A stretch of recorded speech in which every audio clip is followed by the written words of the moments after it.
Alright, ladies and gentlemen, welcome back to the Female Esports League. This is the FSL circuit. Thank you very much for waiting. A very good Sunday to all of you at home who are watching the stream. You are watching the qualifiers in the region of Singapore, Malaysia, Indonesia, and Philippines. That's right, 4 countries combined. And this is the qualifiers for the FSL Elite that will happen later in part of this year. But remember, before anything begins, a big shout out to the sponsors of FSL for this year. Dreamcore, Super Solid, Aftershock, and Yahoo. Without them, this wouldn't have been possible. But without further ado, let's jump right into our first game of the day. This is the first semi-finals. The other semi-finals is also happening on the Bahasa stream. So if you're interested in that, you can head on down to the other stream. But if you are interested in this one, it is between M8 Hexa against HERTZ EMOT. And both teams having a really strong performance yesterday to come into the semi-finals. And it's going to be a best of 3. Our grand finals is going to be a BO5. So 2 games will allow the team to take the cake and first spot in the grand finals itself. Hexa going to be betting out the Darcy as well as the Florentino. They pick up the Krigzik, as well as the Krixie and Elendor. And on the side of HERTZ, they will pick up the Russ as well as the Cricknock, betting out the Maja and the Murat. They straight away take the Yena as well. Good pick up the Cricknock. Obviously, you don't want to give the Cricknock over to Hexa. Good deny that, and Cricknock, well, he's just a really good jungler. It's nothing to complain about. I mean, if you really feel like Cricknock has anything to be criticized on, it's actually the HP. I mean, he's quite a squishy jungler. So if you want something a little bit more, a decent DPS, a little bit more sustainability and team utility, I think Zenith would be better. But Cricknock works as well. Cricknock definitely one of the higher pick rates coming into the qualifiers. And we're gonna be seeing a Elendor get picked up in the jungle of M8 Hexa. They ban out the Arthur as well as the Omen, so a lot of heroes with lockdown getting banned out. Obviously, they don't want anything to be able to stop the Yena and Cricknock from going in. They have Raz as well, which the only way you can really stop Raz is lockdown, right? Because it's such a mobile hero. It has a decent range in terms of poke, decent damage, and obviously he's one of the initiators. In fact, they have 3 initiators at this point. So they were banning out a Violet as well as a Joker, both heroes that are marksmen. They definitely do want to take that off the board. It looks like we're going to have HERTZ pick up the Yon. I think Elsu will look pretty good here. The only thing about Elsu is that he doesn't really have movement ability to move away. So Cricknock and Ras, he becomes sort of a standing target for him if they really do go on the back line. M8 Hexa's lineup, if they do go for the Tau Anas, they look really squishy. But if they do pick up Zeno, that might compensate for it. I mean, he has a stun, he has a heal.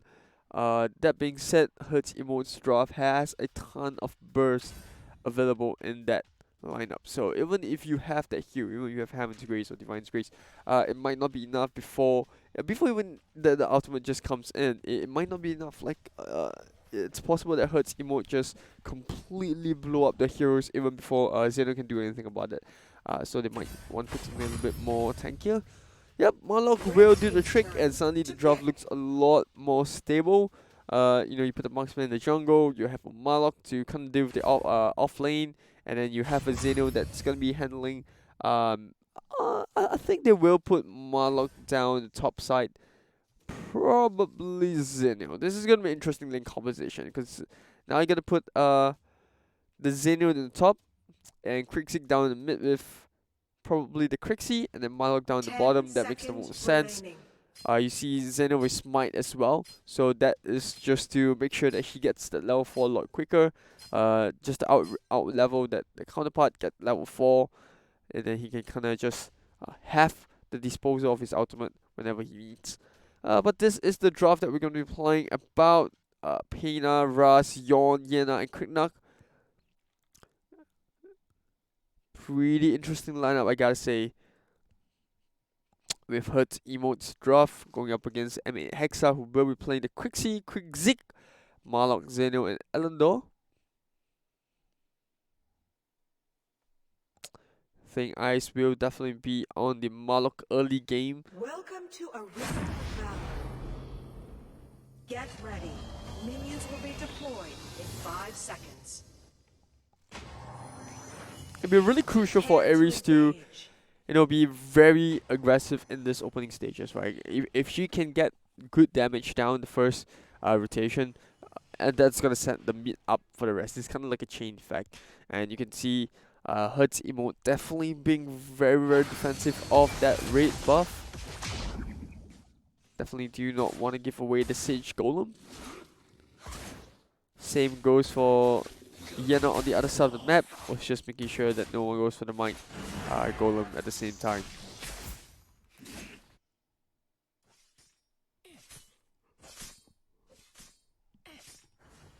HERTZ playing a little bit more defensively, putting the Pena down in bot lane with the Yawn. We know that Russ is definitely a lot more independent compared to the Yawn. No, he has a dash, has the range to kind of take it on the opponents. He has a pushback as well, so that's always good.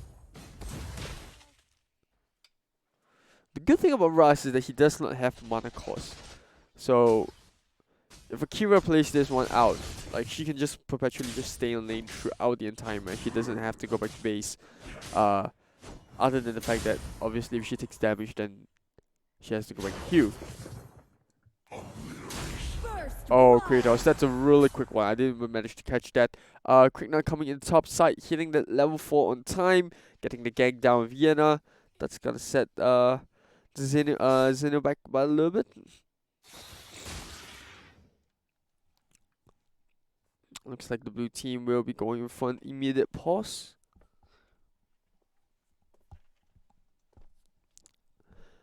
Good rotations though. Tazi has been playing really well since yesterday. I mean, she's been quite consistent throughout the entire tournament, right? Getting the level 4, ganking really quickly. And once again, she's gonna put a team right in front by getting the kill onto Zeno. So this is really important for the side of HERTZ EMOT, because now they don't have to worry too much about the Zeno getting that level 4 way ahead of Yena, or getting level 4 as a matter of fact. Well, not till she hits. She goes back to lane.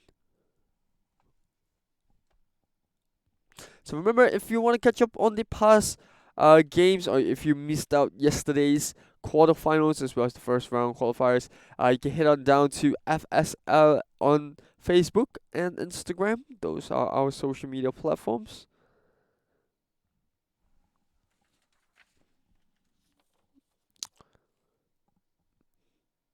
So I'm pretty excited for the FSL Elite. We're gonna have top teams for Taiwan, Thailand, as well as the combined servers of Singapore, Malaysia, Indonesia, and Philippines come over into Singapore itself.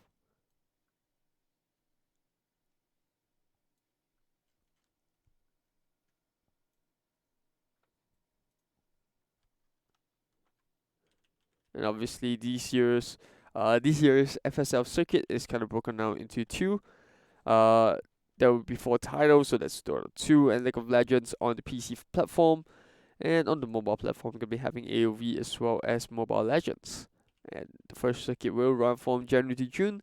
The second one will run into the later half of the year. So remember to actually continue following the circuit to see how the teams perform. Remember, there will be 2 teams that will qualify from this particular qualifier. So basically, whoever wins this semifinals as well as the other one on the other side will qualify, I presume. And they will have them play in Singapore as well. Remember, the prizes for the qualifiers are a little bit different. We had an increase from last year's $2,000, $2,500 of prize pool for FSL Elite. This year it's $4,000. So the breakdown will go as such. Fourth place, they get $250. Third place, $750. Second place, $1,000, and then first place we get a grand total of $2,000. That is only for the FSL Elite. And then for the separate qualifiers, individual regional qualifiers, fourth place they get $50 plus a 15 USD coupon, getting a total of 75. And then third place is 125. Seconds will get 175, and first place we get 350 USD on top of that flight and accommodation paid to paid for to come to Singapore to play for the FSL Elite. So those are the prices.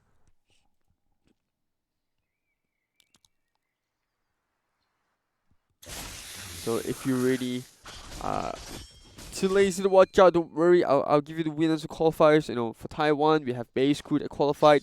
For Thailand it is Space Gamers, Mamacita. So those two will be teams that already have booked the slots coming to Singapore for FSL Elite.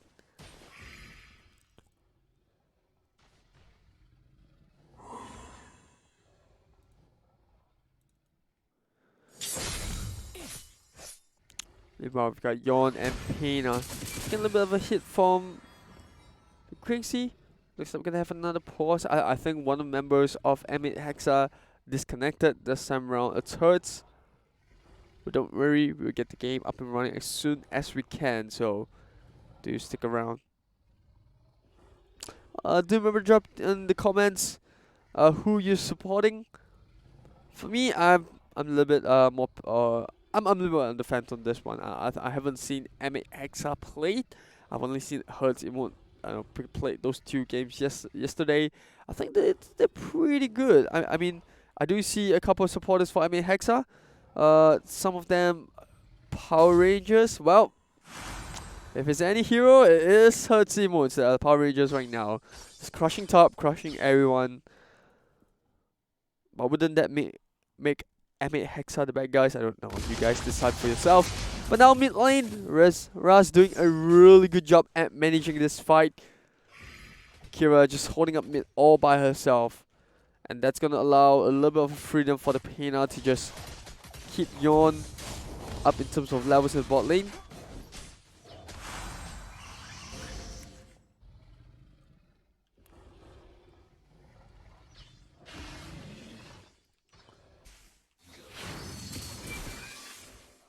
Elendor now level 6 and they want to get their first kill on the board. Krixie has camouflage.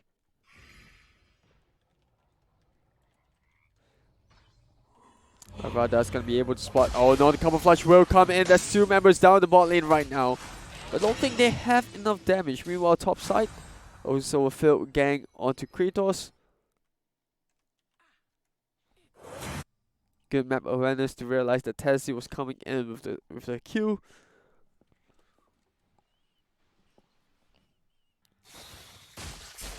It looks like they will settle for the Spirit Center.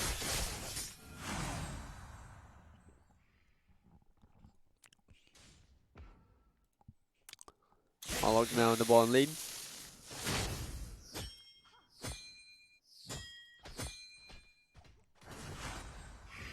I'm pretty surprised to see the Abyssal Dragon isn't started by anyone. I think Quick Knock should have enough burst. You know, Quad's just making sure that there's no one starting up the Abyssal Dragon. Gonna drag it out of place.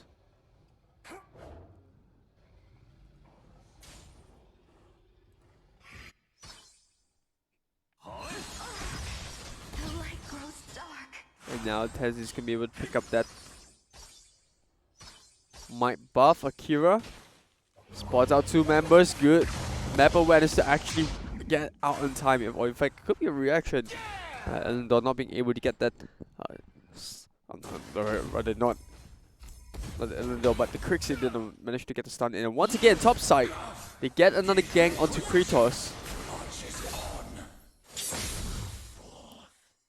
And HERTZ EMOT currently gonna put a little bit of pressure down the top side. This should fall pretty quickly now. Bot lane, Krixie goes in, gets a 3-man stun, or 2-man. In fact, will pull the ultimate out. Yon dropping really low, but he will claim Krixie before anything else, and that first tower will still stand. And now it's gonna be a 1-on-1 with this Ross and Marlock.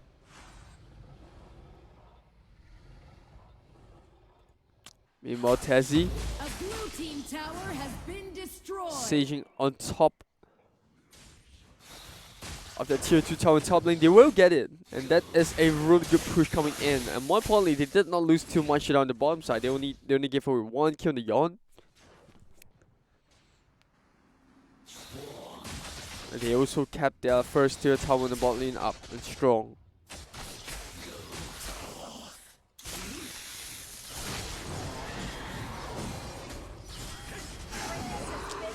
Easy Abyssal Dragon for them, and now HERTZ find themselves 3k ahead of their counterparts.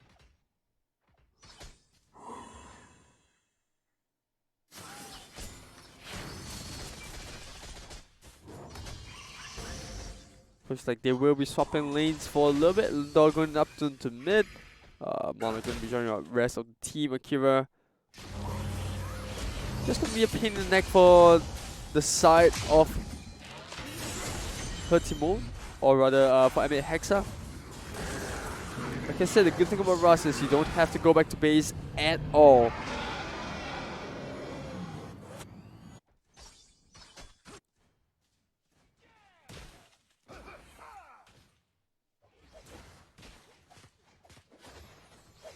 Mid lane. But now bottom side, Yawn taking a bit of damage coming in. Or not the Yawn, the Marlock taking a little bit of damage from both the Yawn as well as the Painter. That's gonna make him send back to base.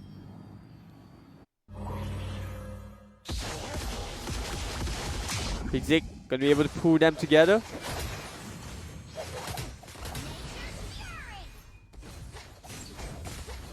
Tries to get the stun down the bottom lane, not successful, but they will get the first tier tower, which isn't too bad. And Ras will do the same down in the middle. Now, most likely we will see a team fight breakout right here. Good pull coming out from Trixie, but where is the follow-up? It's not that quick enough. Marlock with a 3-man stomp.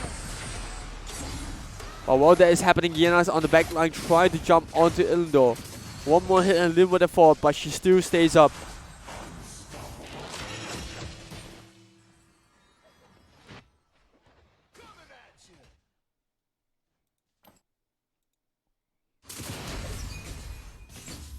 HERTZ and Hexa, none of them really wanted to commit to a full-blown on fight.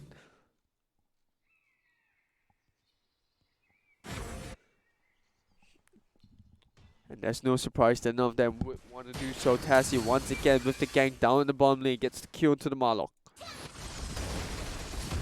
blue team tower has been destroyed. And now they can proceed to make work on the Abyssal Dragon. Now 4v5, 15 seconds before the Marlock comes up. Do they go for the Dark Slayer? Yes, in my opinion, if 5 of them just collapse on the Dark Slayer, I think they can take, they'll take like a good 15 seconds to pick it up before the Marlock comes online.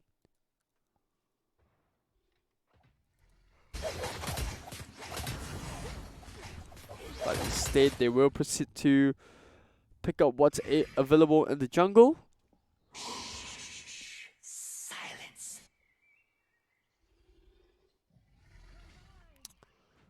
Oh, Crixie down and the whole jungle got picked up right there in the bottom lane. I think it was a dual stun coming in from the Yawn and Pena. And once again, might be enough. They force Ares to pull the Stomp out, so 30 seconds without a Stomp.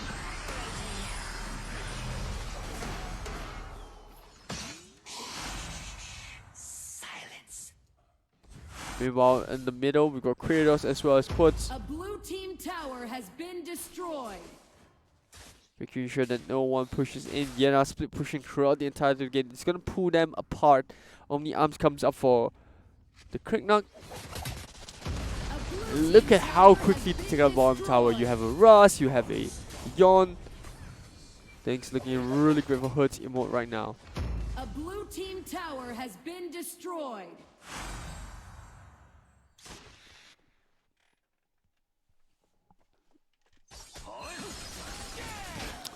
And now looks like they want to start onto Dark Slayer. They can begin by pre-setting up ambush. I think an ambush would do really well. It will kind of jab up Emmet Hex's kind of rotation. So as they go in, obviously they have a Trixie, But we have seen a lot of times now that Quartz had a little bit of difficulty initiating for the fight, right? She goes in, she does a really good job at pulling to the three heroes of HERTZ EMOT together, but there is just not enough follow-up. In fact, their combo looks a lot better. I mean, if you look at how they play, they have a Trixie, they have the Valor to come in with the Storm, you know, they have a Cleave, they have a Xeno that can kind of just get the damage on with the shield. So in terms of AoE damage, HERTZ are definitely looking a lot better. But the burst damage coming from her is just too much at this point. Look at that, Yena goes in, doesn't even care. Will take a tear Iris apart, and that is Quartz falling through as well. And now Iris most probably will be forced to use the Storm, or maybe not, but HERTZ, they see the opening, and they will go for the top side. Aries with a really good 4 minutes time, but at this point there's practically no reinforcements for him. I'm not even sure if Kratos can defend this. Nope, it's not. HERTZ is going to pick up game 1. I wouldn't say it's the easiest of it, but they do really make it look so simple for the side of HERTZ. They get the really good game 1, I would say. HERTZ, you know, coming in from top lane, Krigna once again starting it off. You got to give it to Tazish. Somehow she always manages to find those plays. And because of that, her team was ahead from the first minute all the way to the last one. I don't think I remember HERTZ ever being on the back foot. They get the gang on the top side, you know, they get the kill, and then after that, with all those good rotations. But let's take a look at the items, shall we? Yeah, pretty standard so far. Yon going Fairy with talent just to tear down the Moloch, and then picking up the Muramasa as well to kind of lower the cooldown. Good stats throughout, really cheap item compared to the rest. And that's going to give HERTZ EMOT game 1 in the back. Always feels good to have game 1, like I always said. You always have that little bit of that buffer, and you feel really comfortable going to game 2. You don't really have the pressure of knowing that, you know, even if you lose the second game, you still have a third game to go. But I think, you know, HERTZ, they're aiming to do better. They want to complete the 2-0, and HERTZ are definitely looking to do the opposite. So we'll go for a short break, short commercial break. You can go grab your drinks, and I would probably do the same. But when we are back, we'll bring you game 2 between HERTZ and HERTZ EMOT.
Alright, ladies and gentlemen, welcome back, and now we are into the second game of our first semifinals. HERTZ EMOT up against EMOT Hexa. Remember, the other game is also happening on the other stream for FSL. It's the Bar Simulation 1. So, if you want to catch up on both semifinals, you can also go onto that stream. But for now, let's jump into the draft of the second game between HERTZ and EMOT Hexa. So, interesting fact, HERTZ does have 3 teams coming into this competition. They have ABT, they have EMOT. I think the last one is also Quartz, if I'm not wrong. Right, it's Categories. So I'm not sure if that's the way I pronounce it. So that's HERTZ ABT, HERTZ EMOT, as well as HERTZ Category. But unfortunately, only 2 have the possibility of going in. But now we're only down to our final one because Quasar Athena did manage to pick the win over the last HERTZ or HERTZ ABT. So because of that, we are only down to HERTZ EMOT. So let's take a look at the draft, shall we? HERTZ EMOT picking up the Maja, Quick Knock, and Yena. I like it. You know, early game, Maja can apply a bit of pressure. Yena, obviously, we've seen how well Yena can be when you do perform a little bit on top.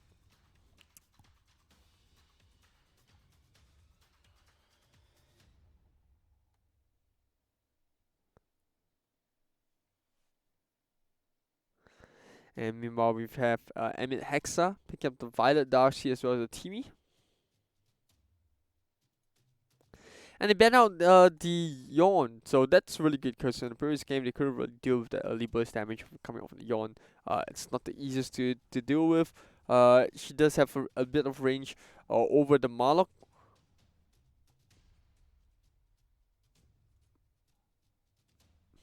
And they pick up a Timmy to go along with Darcy.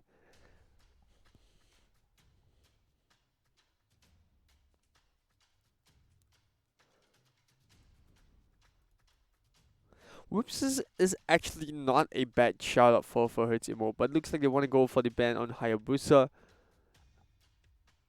Alright, the Hayate. And Hayate is a pretty good hero. I mean, a decent burst, AoE burst as well, decent push, but early game he's not too painful. He's a really late game marksman, or rather ADC. So I'm guessing that's why they ban him out. They don't really want to deal with that burst coming through for HERTZ EMOT. And if you look at the marksman that's available now, I mean, you've got Elsu, Violet's already off the board. You've got the jungle already taken by Quick Knock, so you can't really go for Lindis. I mean, the Joker is still open and up for grabs if they want.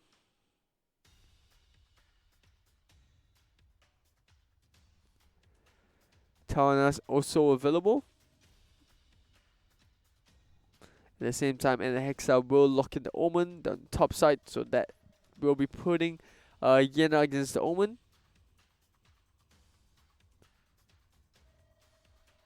Yeah, I'm pretty sure they want to go for the Lindis, but Lindis without jungle, she's gonna farm really slow, so I've got mixed feelings about this one. But they do have a zip.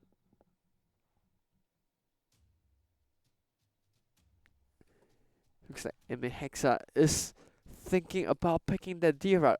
I don't know. I think the D-Rock is going to be quite the challenge down a mid, but I assume they're gonna put Darcy down in the jungle, right? That's how most likely it will work out. Just doesn't make sense to put anyone else. Yeah, so it's gonna be a Violet bot and Darcy mid, over Darcy jungle. They're gonna put D-Rock down the middle against the Maja. Not exactly a bad matchup. I mean, both D-Rock and Maja have poke. Maja obviously going to be having a little bit difficulty trying to catch the D-Rock. But it's still fine. I think in terms of lane composition, both sides do have their respective lanes kind of won. That being said, that is the draft completed for both sides.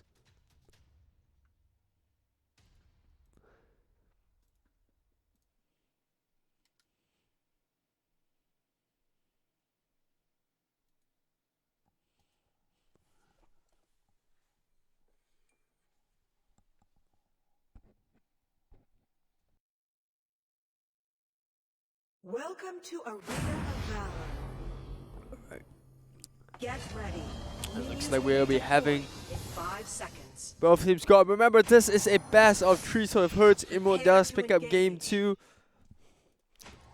they will secure their final slot, or rather the first slot into the grand finals of the combined qualifiers. Not only that, they will also be securing that slot in the FSL Elite. And just an update for those who are wondering, LUNAR did manage to pick up game 1 against Athena. So LUNAR like picking up game 1.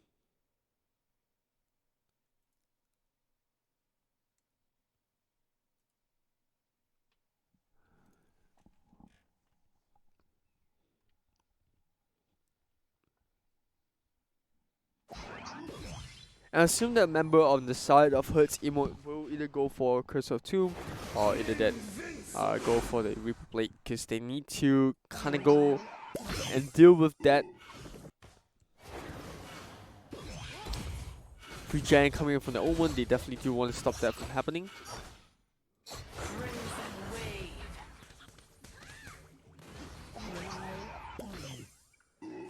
Yeah, Zip just doing a really good job. Ravada just making it so hard for HERTZ to farm anything up at all. Taking away the first wave, and then going to jungle, taking it away. So that's going to delay the levels on the side of HERTZ.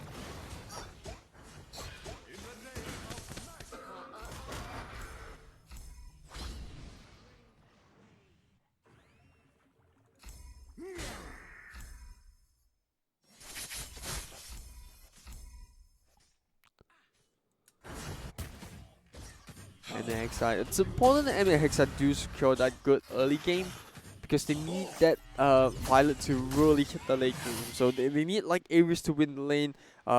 They need also Iris to be able to do a good job at managing mid, or rather managing the jungle, farm up, or rather managing mid, being able to buy enough time for both the Violet to come online. And they do have the team, which is always nice to have. And now Matra will be able to spot them out. Zip in a really bad spot. They pick up the first blood against Valor. That's going to be Zip down and out for the count.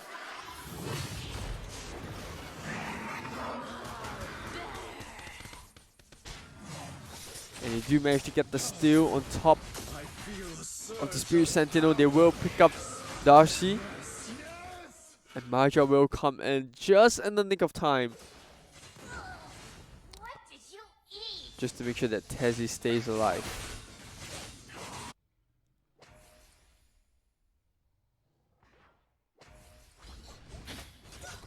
I gotta say, I'm really surprised that they went for Lindis, because this is a very greedy draft. You got Krigna taking the jungle, you got a Lindis that requires farm.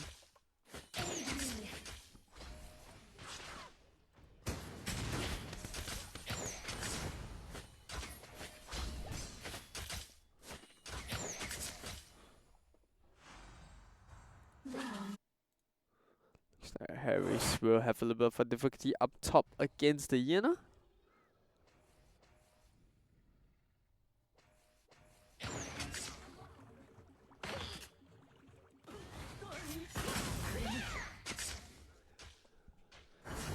Currently 3 minutes in, only a 300 goal lead between these two teams. They try to go onto the team, but that is not good enough. Darcy comes up.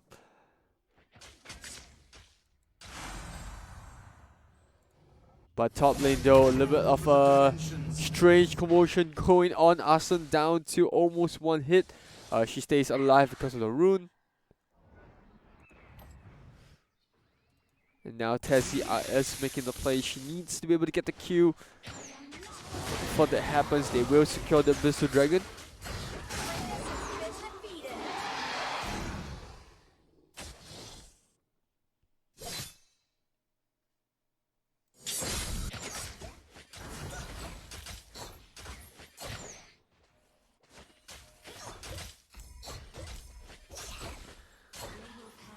Spirit Sentinel coming up at 5 seconds, and Ravada is just doing a really good job at managing both the mid and bot lane, making sure that both lanes are won. You can see Lindus being babysitted by the entire team, and I like this coming from them. Like I did say that it's a little bit greedy because Lindus is super late game, and they also put her in the bot lane, which means that she doesn't have access to the jungle.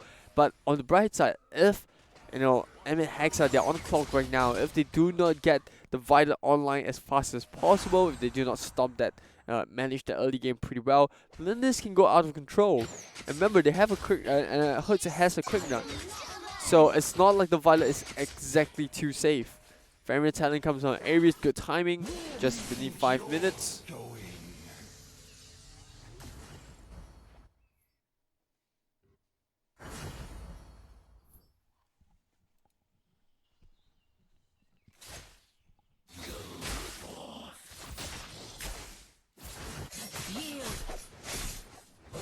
You can see Yena just doing a really good job against this Omen on the top side. They want to go for the dive. They get the stun in. Is it enough? Yes, it is. They burst Ares up instantly, and they will also claim that top tower. Lin doesn't really mind if she takes a couple of shots. The Bleed's Blade comes up on the side of Lindus, and HERTZ are starting to push slightly ahead. 1k goal lead.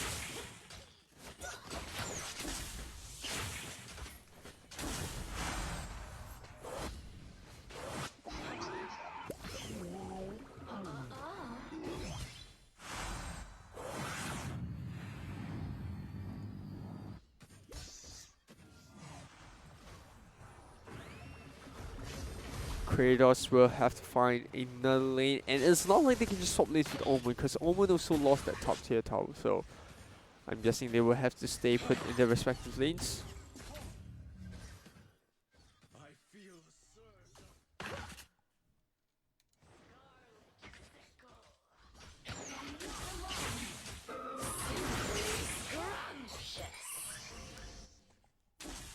Berserk Dragon up as well. First one actually went in the way of HERTZ. Yeah, I don't think they will be able to get Iris, but they might be able to find something else.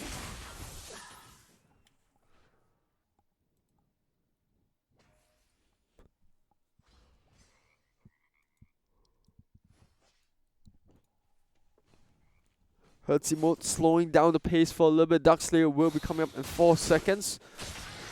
So they will pick up the Spirit Sentinel while both the Zit and Lindus make sure that no one picks up on the second of Berserk Dragon. No one can stop me.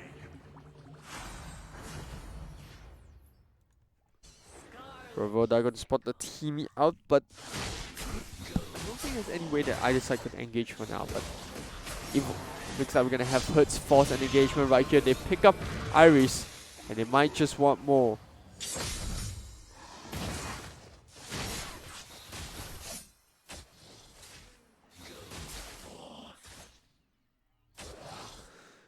Yeah, Tezzy kind of put the opponents over there, put the Crypts, or rather the Abyssal Dragon, a bit too far out of the regen spot. It's going to get the reset in.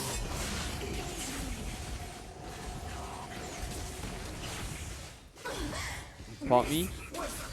Nearly managed to pick up Ares right there, but the room will keep Ares alive, and that means that she's able to get the kill onto a counterpart in the top lane.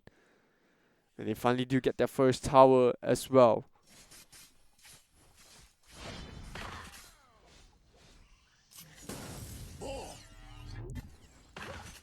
Omnium's coming for Yena, good timing.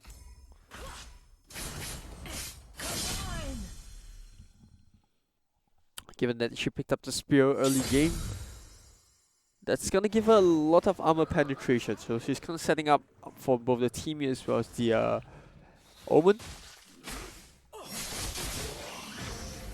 Spear Longinus always a really cheap first item to go for, but still decent stats. Cheap stats per se.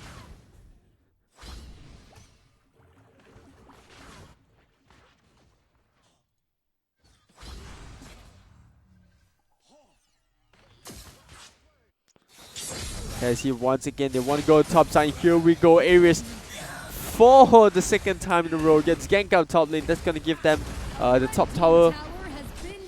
And maybe, just maybe, Violet can make use of this space. Nope, she doesn't want to push down the bot lane. And straight away a HERTZ emote will start to make work on Darkslayer.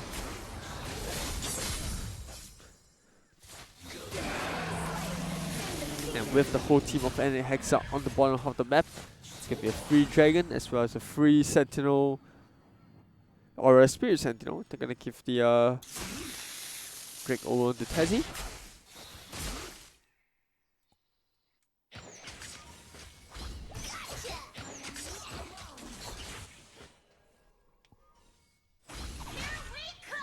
We might see a team fight happening or a breakdown right here. Broken Mirror coming out for Ares. And look at that, Linda's already starting to hurt.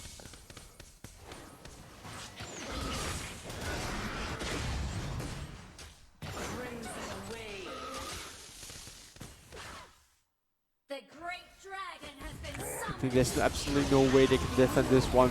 Zip goes in with the stun. It's going to be a two-man stun as well. They might be able to get even more. Ares will fall instantly, and Quartz barely makes it out alive. Used the ultimate, but it wasn't enough.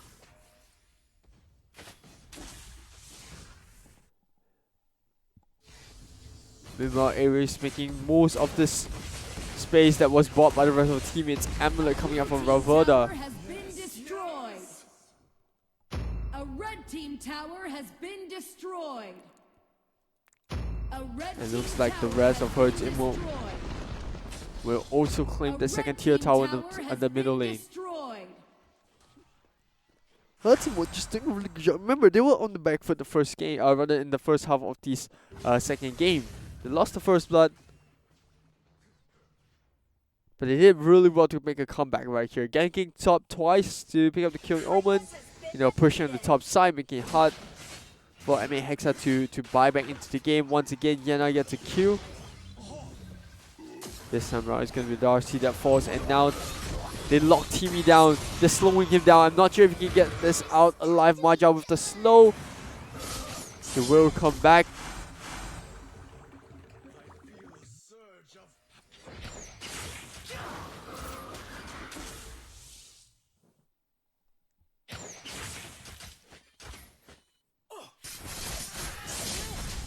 HERTZ definitely do have a very patient rotation now. They're slowly but surely chipping away at Hexa's defense. You know, just making it very frustrating for them to even find the farm in the lane. You can see Omen 2 times he's gone up, 2 times he's died.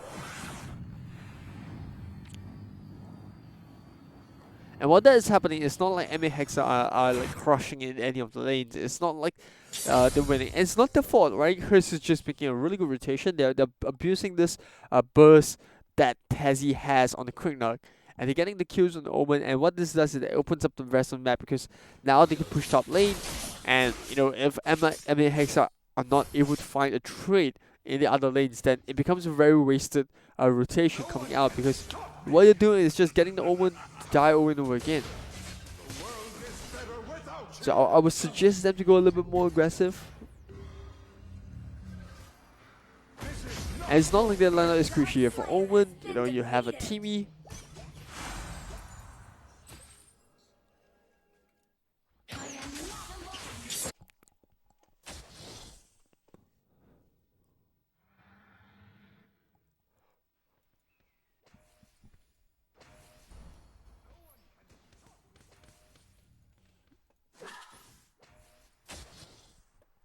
It looks like they're gonna wait for the Abyssal Dragon to come right up.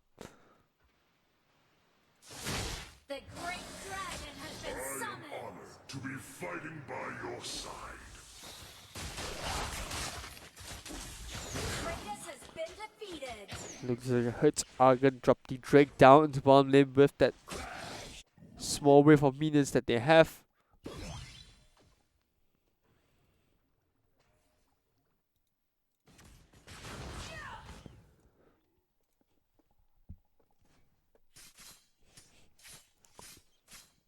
HERTZ EMOT getting for one last push.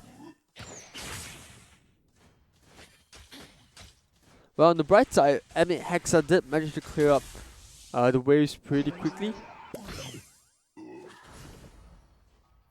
And Valor just gonna make sure that Drake keeps coming back. She's trying to stack those waves.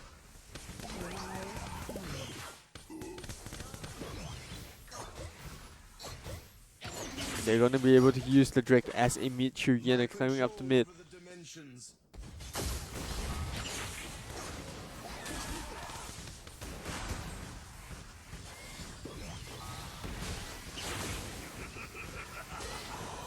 They should be able to take this Drake down even before they touch the bottom lane, but that it's a little bit of a distraction while they rotate down the mid. And here is where things get really hard for EMOT, because if you look at EMOT Hexa's draft, they have so much damage on the Omen, on the Darcy, the LUNAR as well, and then you have a Violet as well, Timmy, both AoE damage.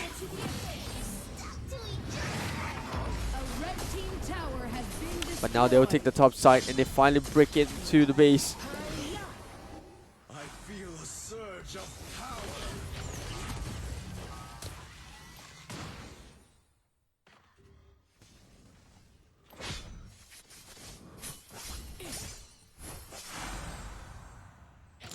Darkslayer coming up in 20 seconds. I'm pretty sure that's going to be the trigger that HERTZ feel that they need to at least safely break into base. They did manage to get the tier 3 tower on the top side, which is nice. Death Sickle coming up for Violet.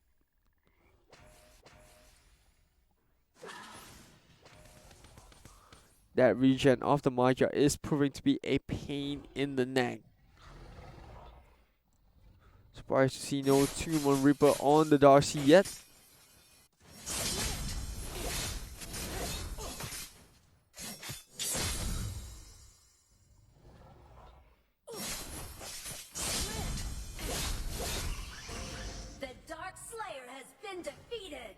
Like I said, they will pick up the Darkslayer. That will be the criteria that they need, or at least the few that they need. They will also pick up the Abyssal Dragon.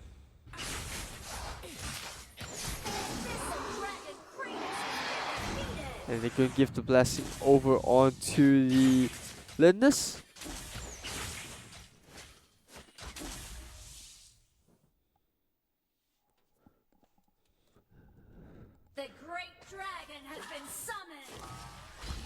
Zip gonna spot out Timmy right now. They try to tear him down as much as possible, down to half HP, but not good enough for a kill.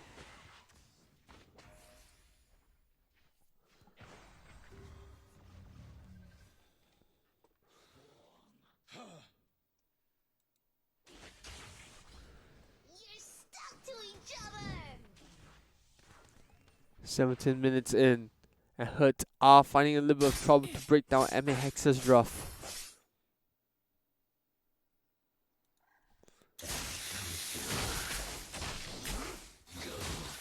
Well, on the bright side, they do have a big wave coming down in the bot lane. You're stuck to each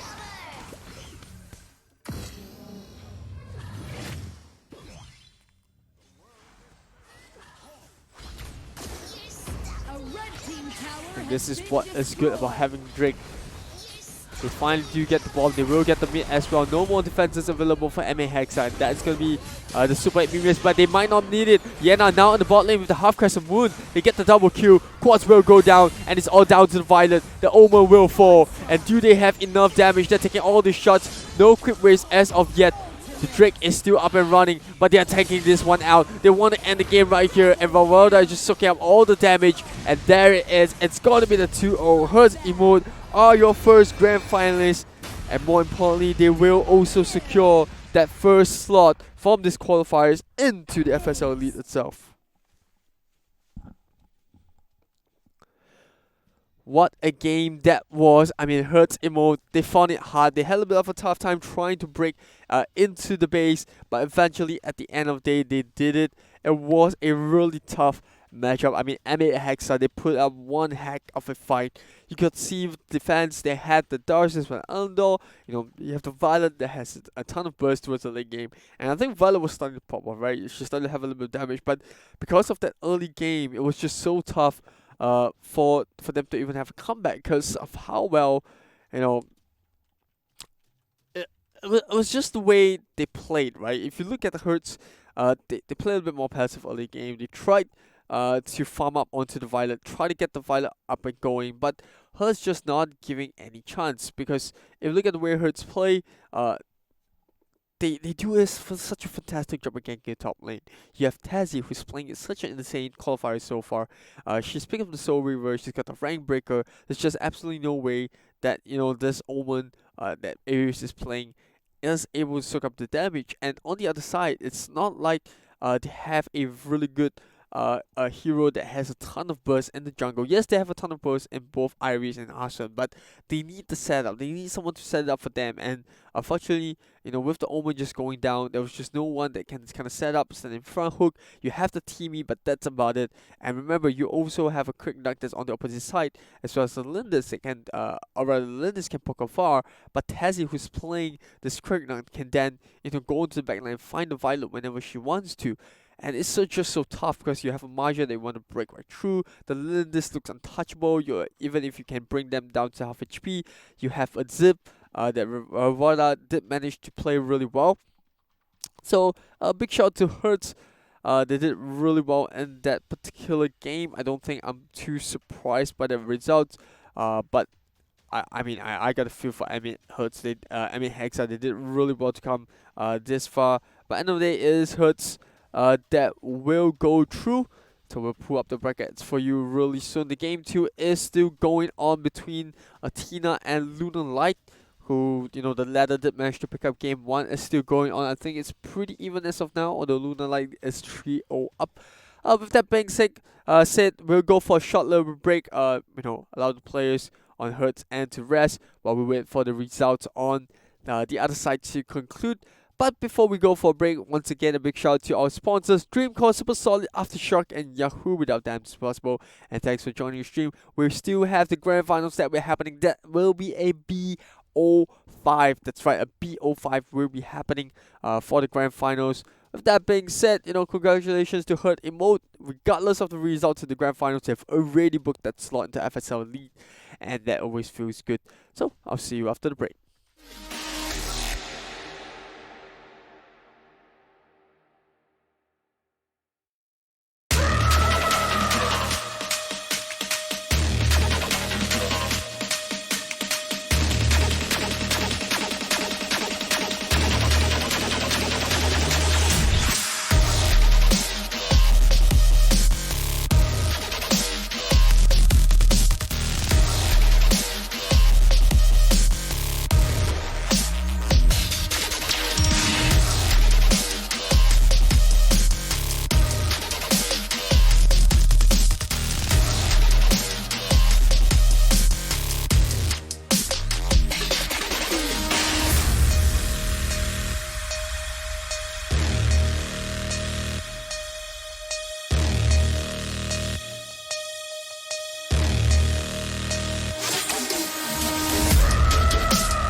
Hi, ladies and gentlemen, welcome back to the Female Esports League. My name is Eris, and we are about to enter into the grand finals of the combined qualifiers for Singapore, Malaysia, Indonesia, and Philippines.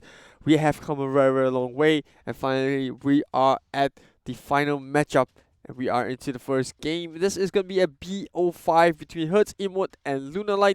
Who's going to get this one in the back? It doesn't matter for the qualifiers because both teams have already made it into the FSL lead.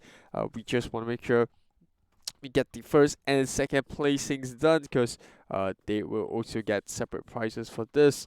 So they are vying for a difference in price of about 100, about twice the amount.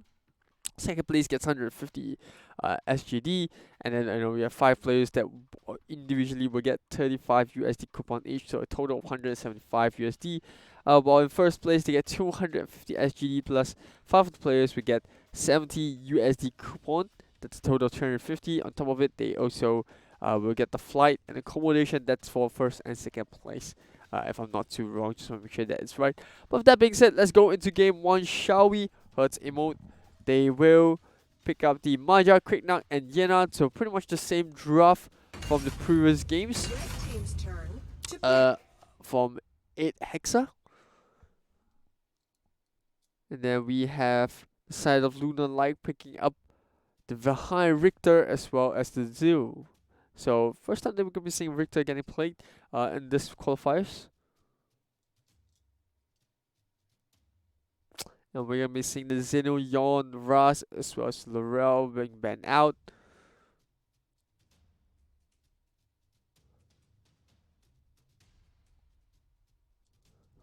And on the other side, they will ban out the Violet, Tau Anas, Trixie, as well as Zip. They pick up the Varus. Okay, Varus getting picked up is quite a good pick. Like, she's a really good top laner. She should do well against the Yena.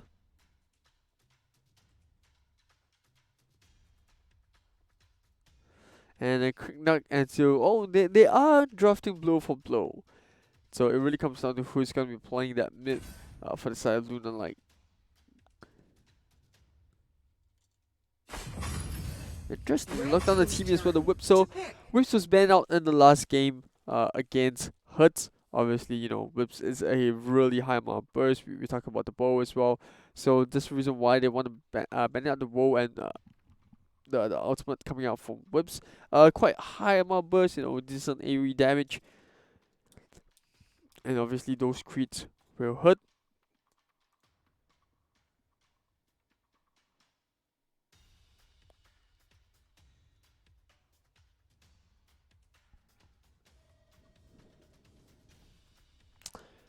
So it looks like we're gonna have LUNAR contemplate a little bit. They need a mid laner, and at this point I think there's not too many mids left that I say will work.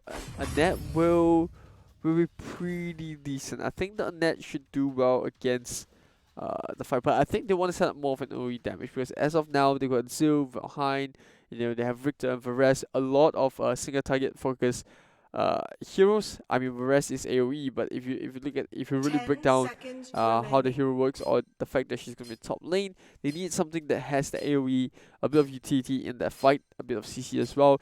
So a net should work.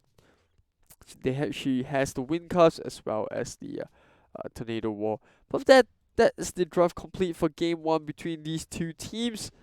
Not too bad, I would say, coming from both sides. I mean, it is pretty even.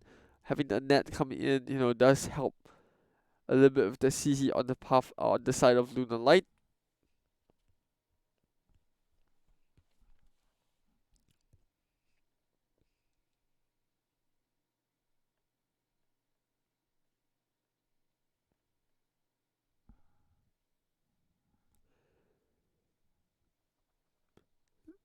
Remember, if you want to catch all the previous games, you can head on down to FSL on Facebook and Get Instagram. ready. Minions will be deployed in 5 seconds. We also have VODs on YouTube for those who are Prepare to interested. engage.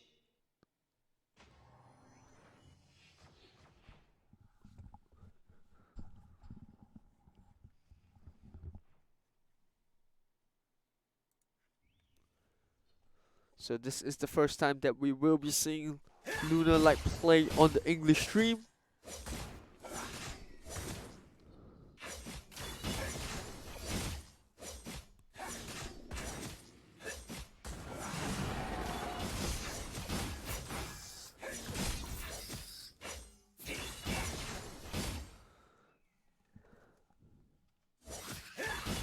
Looks like we're gonna see the Whips as well as Teamy down bot lane. They are putting a little bit of pressure onto the Varus. Snowy down to half HP. Looks like gonna trade out over here. The wing cuff's not gonna land.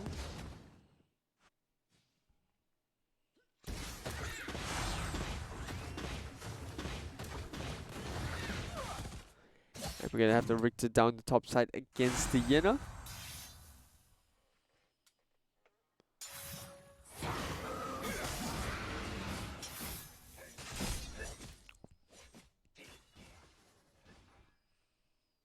So both teams have pretty much been unstoppable coming into the grand finals. I don't think they have yet to drop a single game between these two, I do believe.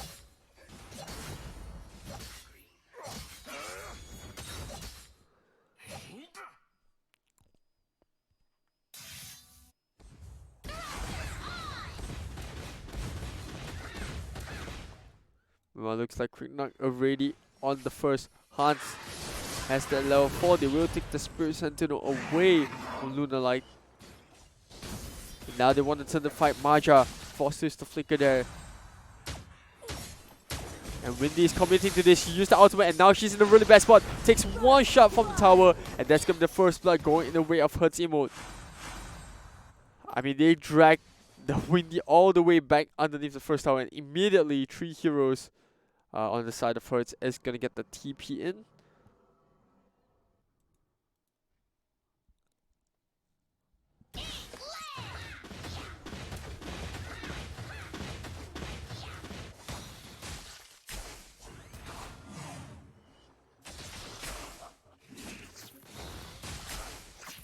Really good fight coming up from HERTZ.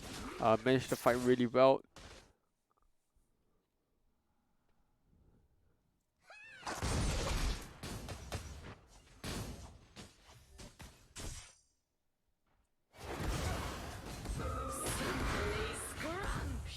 Richter looking in the upper half of the mid bush.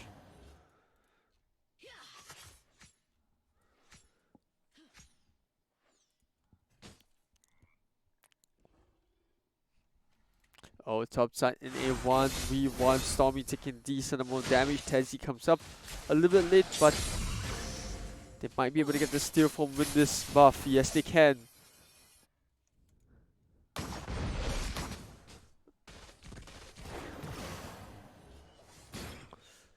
HERTZ stepping up into gear 2 right now. Teamy with the hook.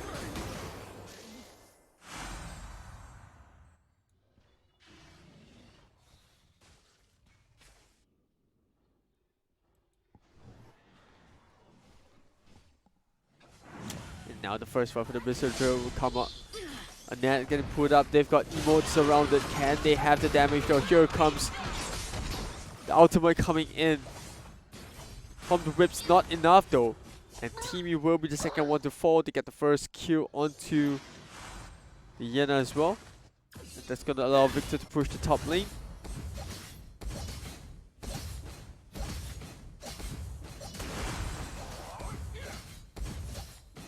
A blue team tower has been destroyed. Meanwhile, bot lane whips in a little bit of trouble. Zero trying to go for the trade for so it's a 1-on-1. Good trade though. I mean, LUNAR like trying to slow down the farm coming up from the whips. Seems to be working out really well. And Quicknock should have this in the bag. One more hit. And Teamy will come in to ensure the job is done. With a slow. Oh, they do not even get the kill to Varus.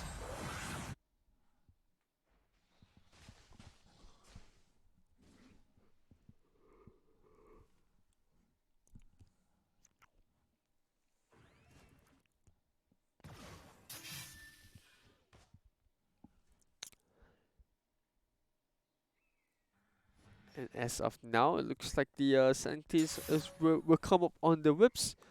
They definitely do want to burst.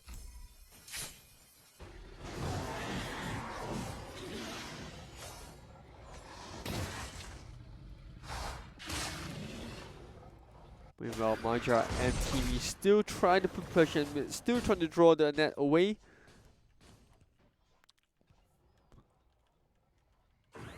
So it looks like I was wrong. It's going to be a Valheim down in the middle lane. And it's fine because I'm sure that he will have that burst damage needed. Meanwhile, top side, a little bit of a dive coming in from HERTZ. And they are going to pay the price. They might just lose him instead. No, they don't. They get Stormy up. And more importantly, they get Valheim. Will be pushed down the middle lane alongside with the net. LUNAR doing a really good job. And looks like they finally have their first test in their way.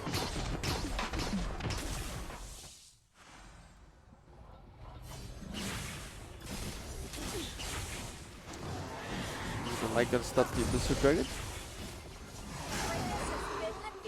No contest on the side of HERTZ, but we do see the Spear of Longevity coming up on the lane.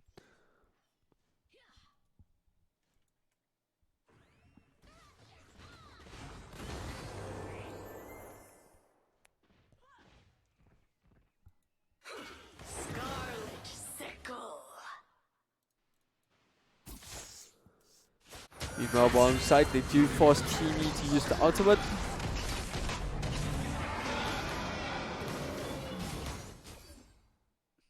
I'm pretty sure they want to force this take on the tower.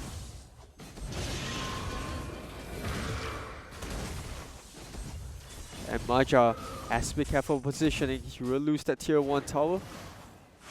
One more hit should do the trick.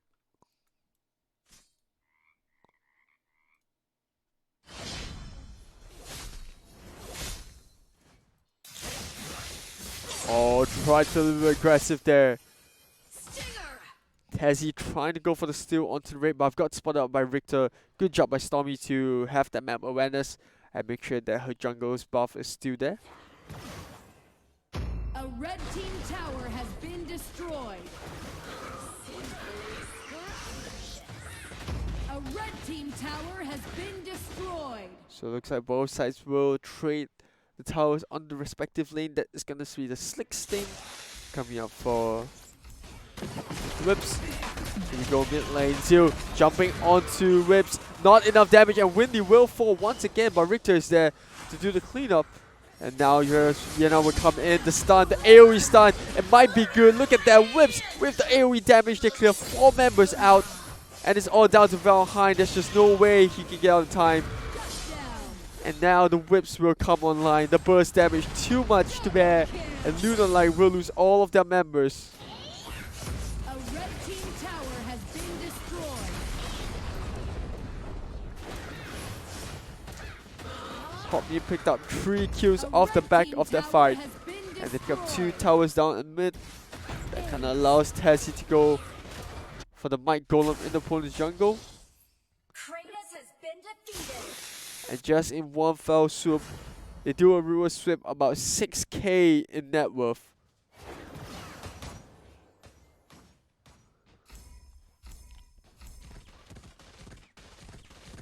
That's why you cannot discount the effect of the Whips in the AoE fight. A blue team tower has been destroyed.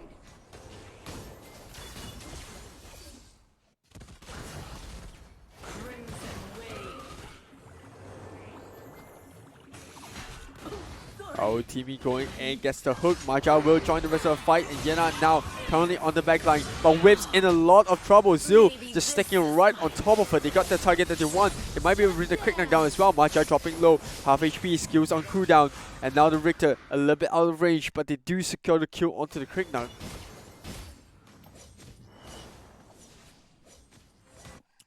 Well, that wasn't so bad of a fight for LUNAR.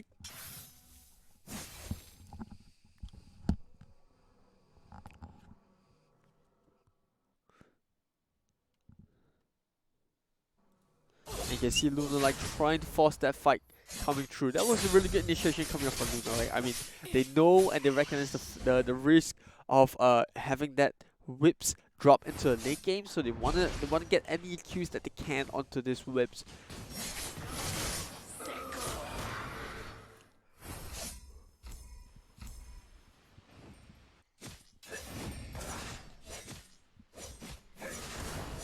like when they will pick up the Sage Golem before heading towards the Dark Slayer area.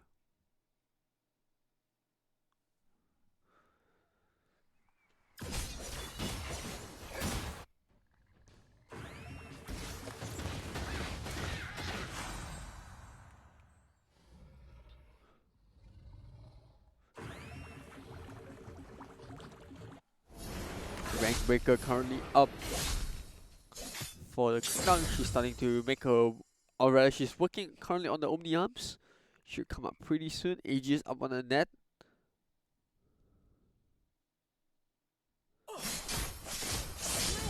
And look at Lunar Light's positioning. They're all sticking around the Dark Slayer area. They want to get the gank in if they can get one Q. They might be able to go for the Dark Slayer.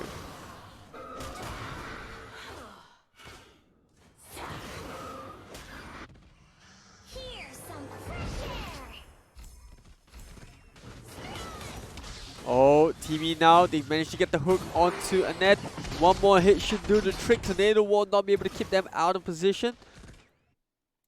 But in trade, they will lose the Abyssal Dragon. So 1-for-1 trade. But now it's a 4v5 fight.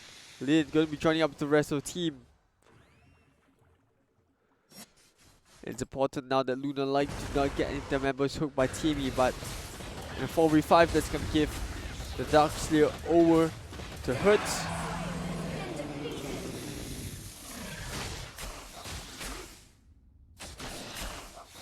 That's the scary thing about HERTZ EMOT. They have a ton of bursts. Yes, in the Lunar Light do have the Zeal, but they need the position to really spread out the members of HERTZ and not be all clumped up together. If not, the whips can do a lot of damage, especially the Woo and Foe.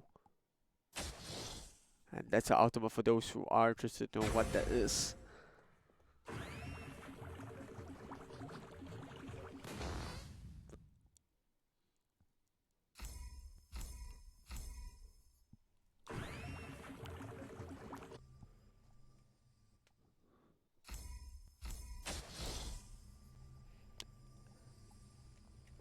Looks like right now once we put Drake alongside the wave. And now Zero. Oh, they find Yena. Is this good enough? No, they do not complete the kill. And now here comes the reverse fight coming up for HERTZ. Whips dropping the ultimate right there and then. But they do have enough burst here coming on Stormy. Richter with the first one to fall. Snowy coming with the half moon crescent. But it's not enough to bring down the Marja. Marja coming in with the first kill. That is 3 members down. They have the Drake down the bot lane. This is the perfect scenario. They only lost the Crick down. And now they're going to complete the kill on the Crick onto the Valheim. Rainy on the run. The slow coming in from Marja. She will stand, but for how long can she push back the members of HERTZ?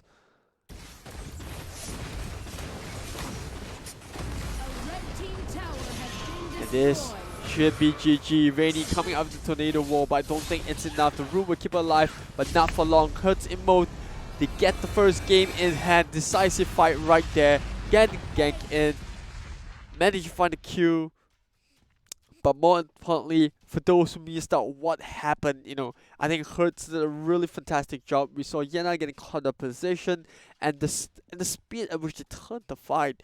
Man, the quick rotations, realizing that the members got caught. Look at how quickly the rest of the members of HERTZ EMOT jumped to the rescue of I would say Lin. I mean Lin was just on the run. She tried to go on the back, and then instantly the moment she got caught by the Zil committed to it. By the way, you could see Lunar like they were just desperately trying to get any kills that they can, and the fact that they failed to kill the Yena gave HERTZ EMOT the opportunity to come back with the stun, and rather with the counter engagement. You got Marja and Timmy coming in, whips the AoE damage, and Quicknut just going for the backline. Yes, Tezzy did die in that engagement, but because of that, they did manage to pick up both the Richter as well as the Varus. And with 2 of that down, I mean, Zero is just really squishy target, and Valheim just has completely no escape mechanism. He's pretty much got burst damage, but no escape from the lineup of HERTZ. With that being said, congratulations to HERTZ. They get game 1 in hand, and they're looking unstoppable as of now. They do finally break the winning streak of Lunar Light. Can they continue into game 2? We'll see right after this break.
Alright, welcome back to the FSL circuit.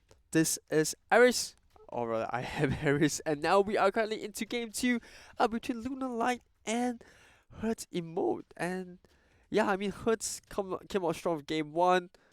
We all saw, or I saw what happened right there. It was a little bit unfortunate coming in for Lunar Light because they were so close, they were hanging the balance, and they tried to get the kill onto the Yena, but they didn't manage to get the kill, and because of that, HERTZ EMOT saw the opportunity to get the turn, flip the fight back, and they got a team, pretty much a 4-man wipe from there.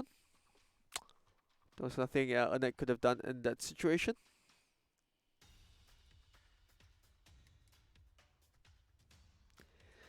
Looks like we're gonna see a Trickzip come out from the side of Lunar Light. They ban out the Rust as well as the Zip.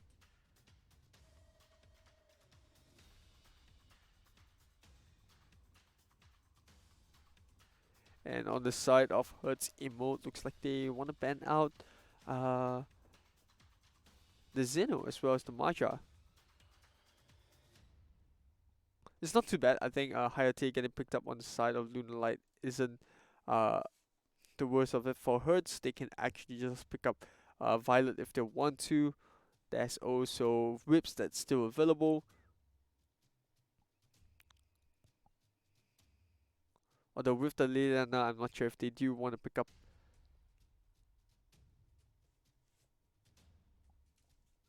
the Whips, because, you know, Whips is just not mobile, right? She has a ton of damage, but she's not exactly the most mobile hero. Her ultimate is a channeling skill. And they ban out the Zil, which ironically, like, not to bash the performance of the Zil, right? The Zil did really well, but not being able to constantly not being able to finish the job, right? Going with the ultimate, trying to commit to a fight, and yes, there's a lot of good damage being done, and even throughout the match, I think Zero was trying to create a lot of space. But in game 1, you could see even for the first blood, she committed the fight, she used the ultimate, but the way that HERTZ EMOT dealt with that, they stuck together, they shed the damage coming from the Zero's ultimate, and they dragged her all the way underneath the turret, and that just turned out to be a really bad fight coming out from the Zero and the rest of the team. And similarly to the last fight coming into game 1, that was also one of the reasons why they lost the game, because they were not able to finish off what they started on the Yena, and because of that, you know, HERTZ EMOT could just come back from that particular gank. And you also have to give it to HERTZ. The rotations was so quick. The moment Yena got caught, they instantly came back to actually go for the win. But this time around, they will pick up the Yon as well as the D-Rock. So a lot of bursts on the side of HERTZ EMOT.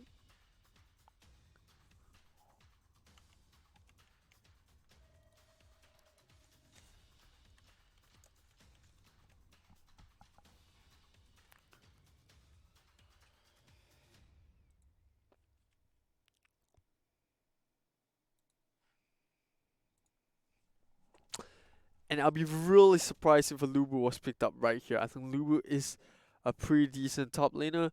In my opinion, at level 1, one of the most useful heroes as well. Does allow you to go really aggressive. You got the Red Stallion. That can kind of help you with the aggression. And obviously with the passive, every hit does bring the cooldown. And you have the Conqueror. But on the downside, if you have too much of a lockdown coming in from HERTZ EMOT, then you might have a little bit of trouble with that, because the only thing that, or rather the way you can stop Lubu is just to make sure that he doesn't get the regen up, right? So you're just gonna have a lot of lockdown, make sure that he doesn't get Conqueror off, and even if he does, be able to actually stop that lifesteal from coming in. With that being said, that is your draft for game 1. We're gonna be seeing Liliana, Lubu, Volcav, Krizik, as well as Hayate for Lunar Light, whereas on the side of HERTZ EMOT, they will be playing with Pena, Yon, D-Rock, Yena, and Krigna.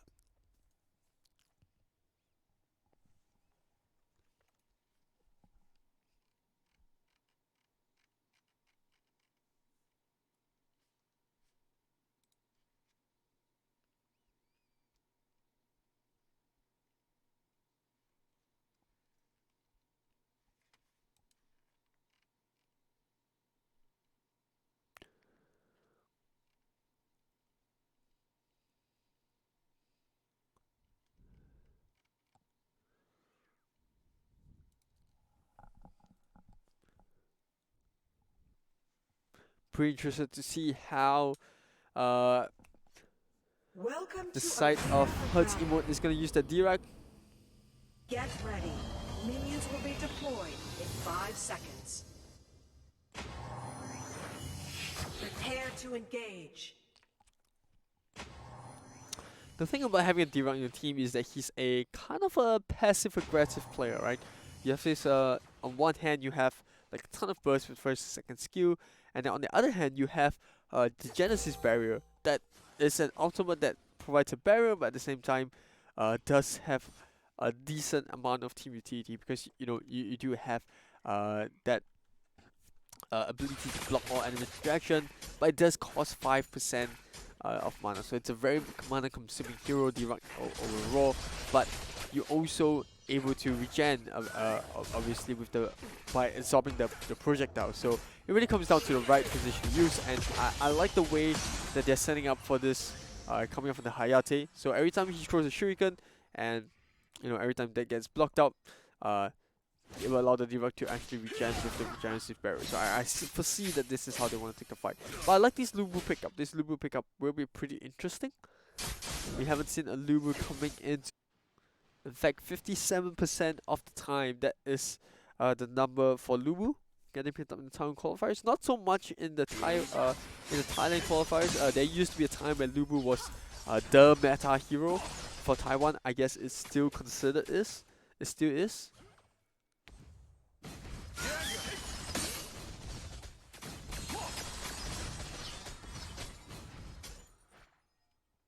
HERTZ trying to apply a little pressure down on the bottom lane, but losing light. They will sell for the Spirit Sentinel.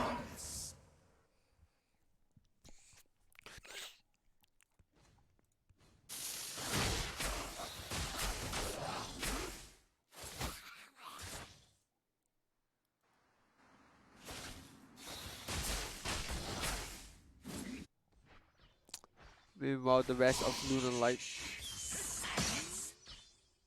just gonna be clearing up the wave, so no aggression coming up from both sides yet, no invades. Nothing of that sort.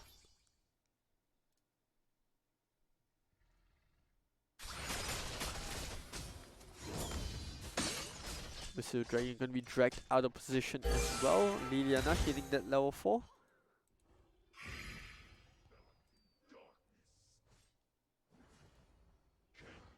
Spirit crying out. And the good thing about vocab is that now they have someone that can act as a front line alongside the Lubu. The downside is they don't have a full-on tank. Looks like they want to go for the pool. They will lock the Pena down in place. Is this going to be the first blood? Maybe it is. Oh, they have the heal Windy taking a lot of hits, coming out Cloudy in a bad position. Hayate might just go down. The ulti comes out from the D-Rock and they get the first blood. And not only that, now quick knock onto the Liliana. Yon with the stun, and they might just get a second one. That's going to be another kill for the Yon, and Windy TPing in such a dangerous spot. But she will make it out of there. But I think HERTZ should be able to secure that first tower in the bot lane. A blue team tower has And been not only that, they will destroyed. also get the Abyssal Dragon.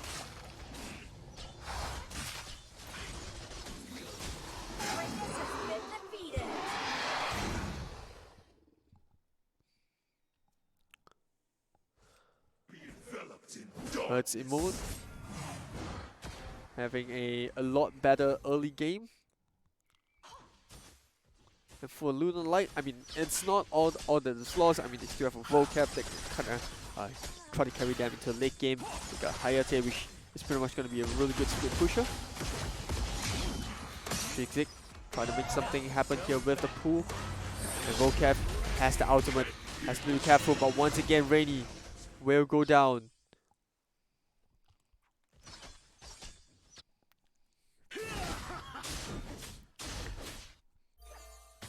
And you can see how comfortable, you know, HERTZ are on this Yon, instantly swapping to top lane, trying to push up to the counter lanes.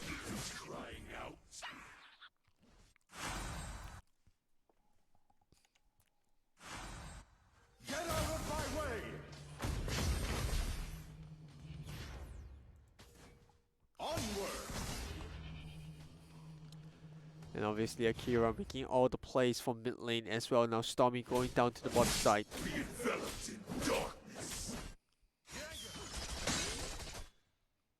Cloudy having a little bit of a tough time, taking a couple of hits coming out from the Yon. The stun comes out. Oh, and they instantly blow her up. And I think Rainy might fall as well. They do not want to play too aggressive.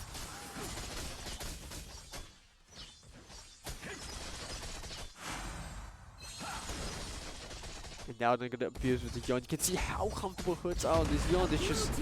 There's just no answer to this early game push. But Hayate is indeed a late game ADC or marksman.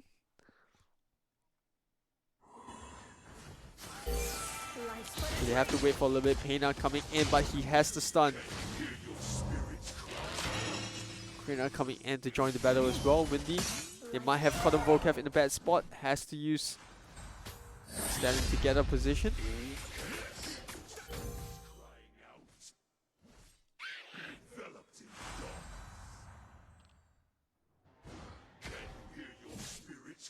Looks like we're going to see Quick now pick up the Abyssal Dragon. And while that happens once again, Yon starting off another kill, 3-0 and 2. A perfect game so far. Blue team tower has been destroyed.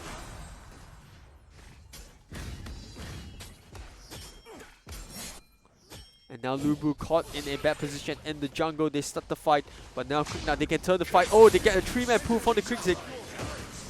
But that Genesis wall barrier will come up, followed by a shot. But that's not going to find anyone. But it does buy some time for Yon as well as Pena to constantly push the top side. And this is a very, very scary pacing coming up for HERTZ EMOT. Once again, Trixie trying to make something happen. Vocab going to be joining up on the fight for the first time. We might see the Yon fall. Same goes for Pena. The light grows dark. Double kill.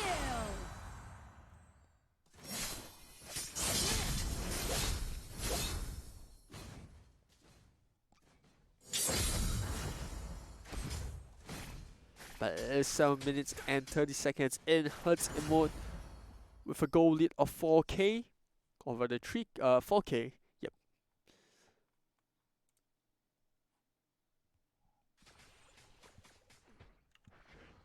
Spirits crying out.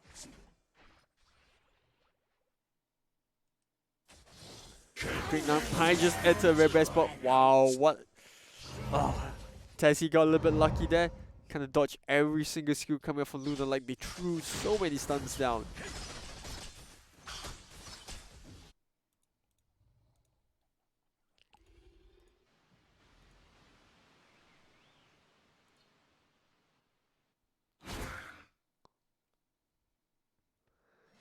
Once again, another gag onto Krigzik down the bottom lane. Now they want to set something off. They have the Yon pushing right in front. Hayate with a stun to the skies coming in. And there's got to be a quick double kill on the bottom lane. Now Vocab, what can he do here? Alongside the Lubu, Genesis barrier comes out for the D-Rock. And they not only get the bottom tower, but they can push for even more. AG is coming out from Lubu. But that ulti coming out from the Genesis barrier from the D-Rock will claim him.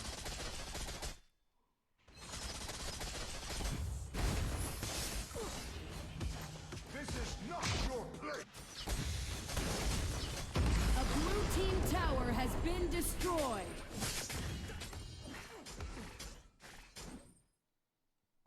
And now with all the heroes coming up from LUNAR, looks like we're gonna see HERTZ EMOT kind of back off.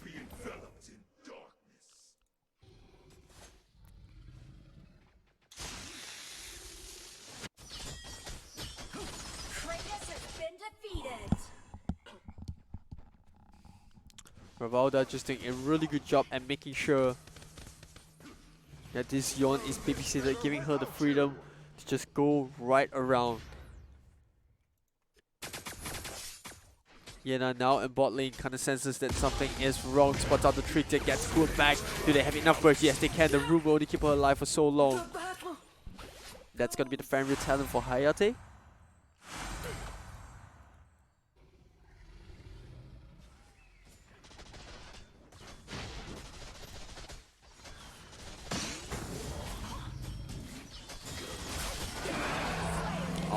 try coming up from Nubu as well. Tries to use second skill to steal away the Dark Slayer, but there's just no way that's gonna happen. Destroyed. Omniarm's up for the Quick Knock.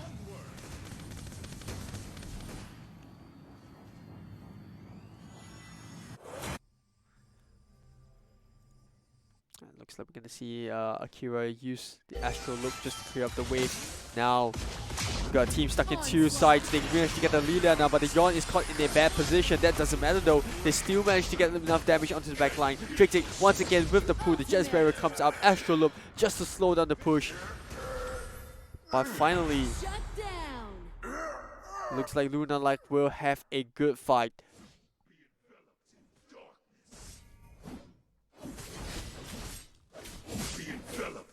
It's a good thing that they managed to keep Tezzy alive on this quick knock, because now they can have Drake push on their side.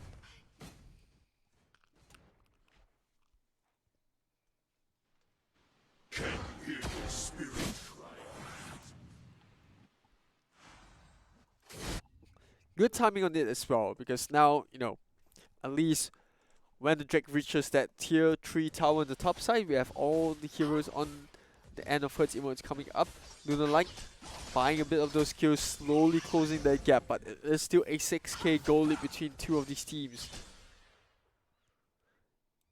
And Rainy has been playing exceptionally well this time, constantly using camouflage and pull to put the team into disarray once again with the pull, but this time round.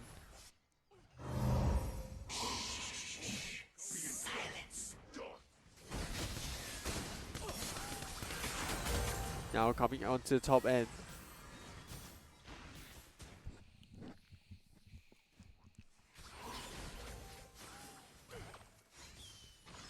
Zig in a really bad spot. Lucky enough to not get caught up by the Astral Loop.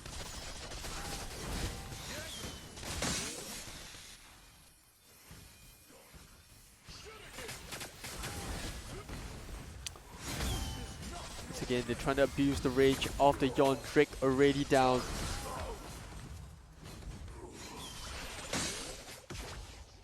Look at that, they're trying to force this one for coming up. Yeah, now onto the back line. They do manage to get the trick tick, but the Yon is the one that they have to keep alive. That doesn't matter though. The Genesis Barrier comes up. Yeah, now in the 1v1 with the Lubu. And looks like Hayate will join pretty soon. Is there enough lifesteal? No, there isn't. A blue team tower has been And that's going to be a 5-man wipeout from HERTZ. And LUNAR will be happy with that. On the downside, they do lose that tier 3 tower on the bot as well as the mid lane. Or rather only the mid lane, because the bot one was already taken the last time round. I think at this point the only thing they can do is pretty much pick up a tier 1 tower at the top side and maybe go for the Abyssal Dragon with the Lubu. A red team tower has been destroyed.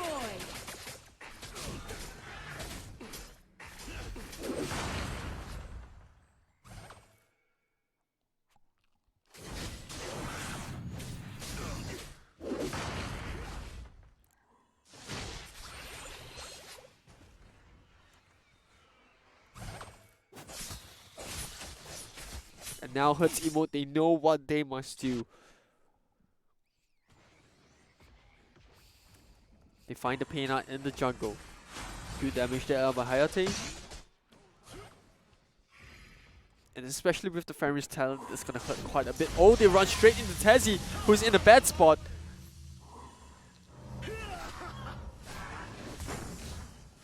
And that's gonna be the go-to signal to pick up the Dark Slayer.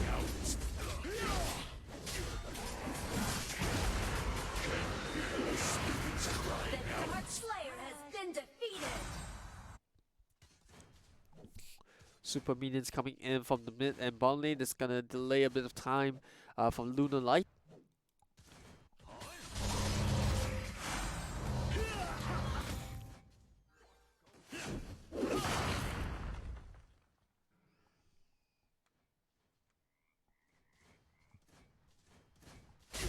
The great dragon has been summoned. It looks like they're gonna put it in the bot lane. HERTZ emote. Have to be careful about not throwing this game away. They have been the lead throughout, but that 6k goal lead has now dropped to 3k. Half in just 2 minutes.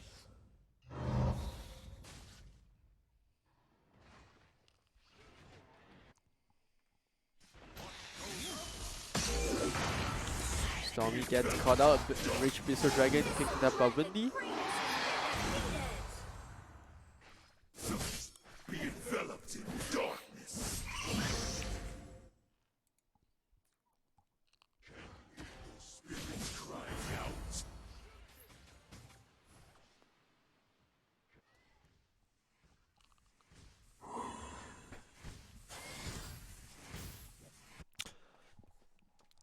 So Lubu has to push up the top side while the rest of Lunar Light are going to be babysitting this Drake, making sure that it reaches safely into the base.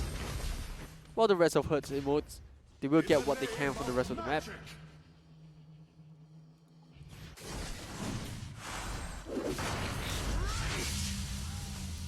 Do they want to turn the fight right now? Oh, Hayate sticking up onto the Yon, and this might be the condition that they need Trick once again with the pull down. They get the Paina at the same time. And this is a really bad situation for HERTZ emote. They lost 2 of their cores. They have been rotating throughout the map.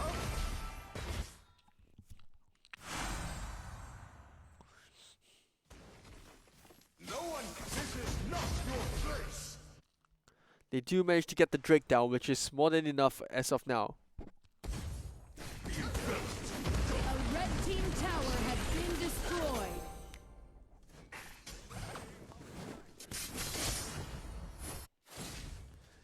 Now pushing up onto the top side. Gets spotted by Lubu once again.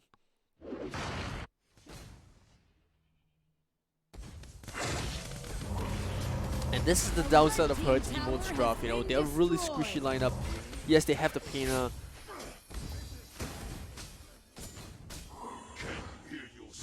But none of them are able to soak up the damage, and now is where Hayate can shine.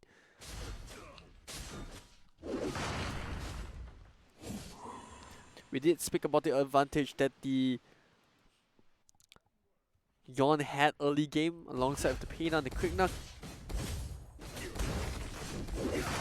But now it seems like that late game draft from Lunar Light is starting to pay off.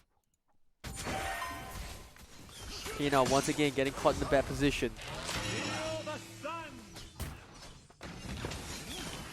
And now Lubu is going to be attempting to take down this Yon. Gets caught out.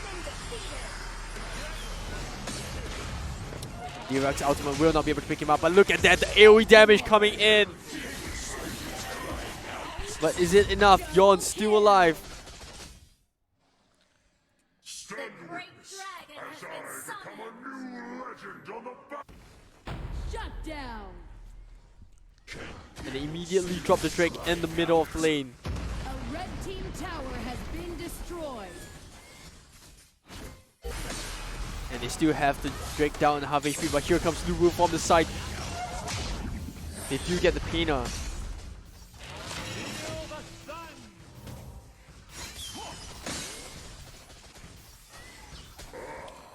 It looks like Lunar Light will clean up the rest of HERTZ Emo's jungle. Spirits crying out.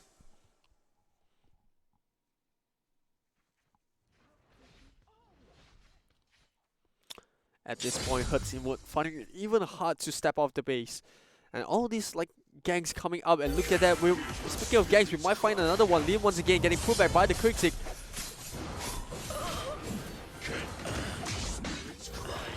And D-Rock just jumping right into it. They have the Quick Knock, but she's not willing to commit into this fight. Tezzy trying to find an opening. And look at that, all at one spot. 4 heroes dead. And it all started with a Lunar Light gank onto the Yena, something that which they failed to do in the previous game.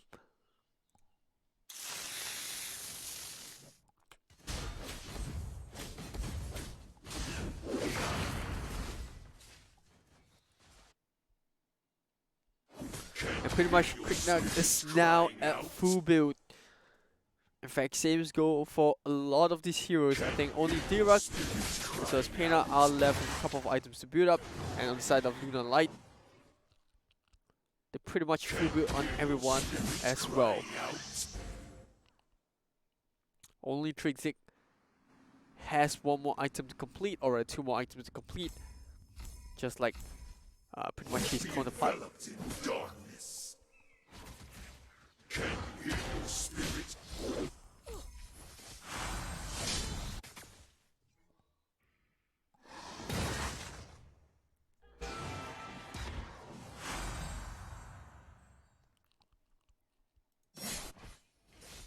7, 5, and 3. A roller coaster ride for Cloudy. And now they want to get the pull. Tracy once again gets a 3-man pull. But here comes Winnie under camouflage. The Vocab tries to stick right on top of the Yawn, but not enough damage. And the whole team is torn apart. And now it looks like her emotes are trying to go on the chase. If Pena can get a stun in, that might be able to catch up to members of LUNAR like.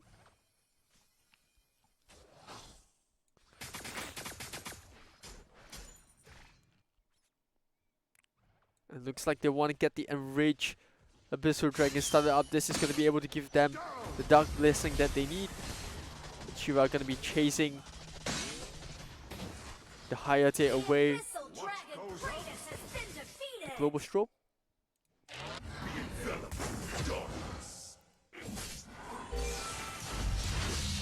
And here comes Lubu chase now. Pena caught up by Rainy, but it doesn't matter, the stun will come in. And they're really close to completing the Dark Slayer. Yes, it is. So 2 major buffs for 2 separate teams.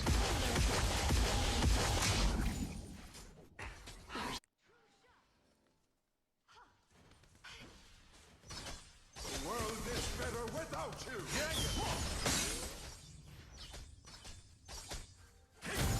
The Fairy Tooth will come out for the Yawn. So a little bit for switching in terms of items. Going for a little bit more piercing damage against the Volcav.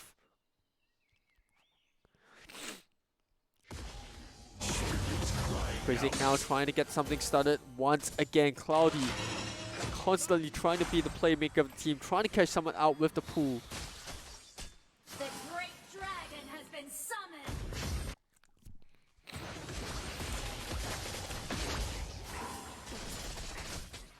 A little bit trading blows right on top, but they spot out the Vocab. They instantly burst him down. And this is a bad mistake. I think this might be a little bit of a miscommunication, because Windy thought they wanted to go for the fight. And it instantly collapsed on her. Now Lubu on the way. But Yena sticking up onto Rainy. She's not willing to give this one up just yet. Cricknut now jumping in from nowhere, gets Rainy. But I think Tezzy will go down here.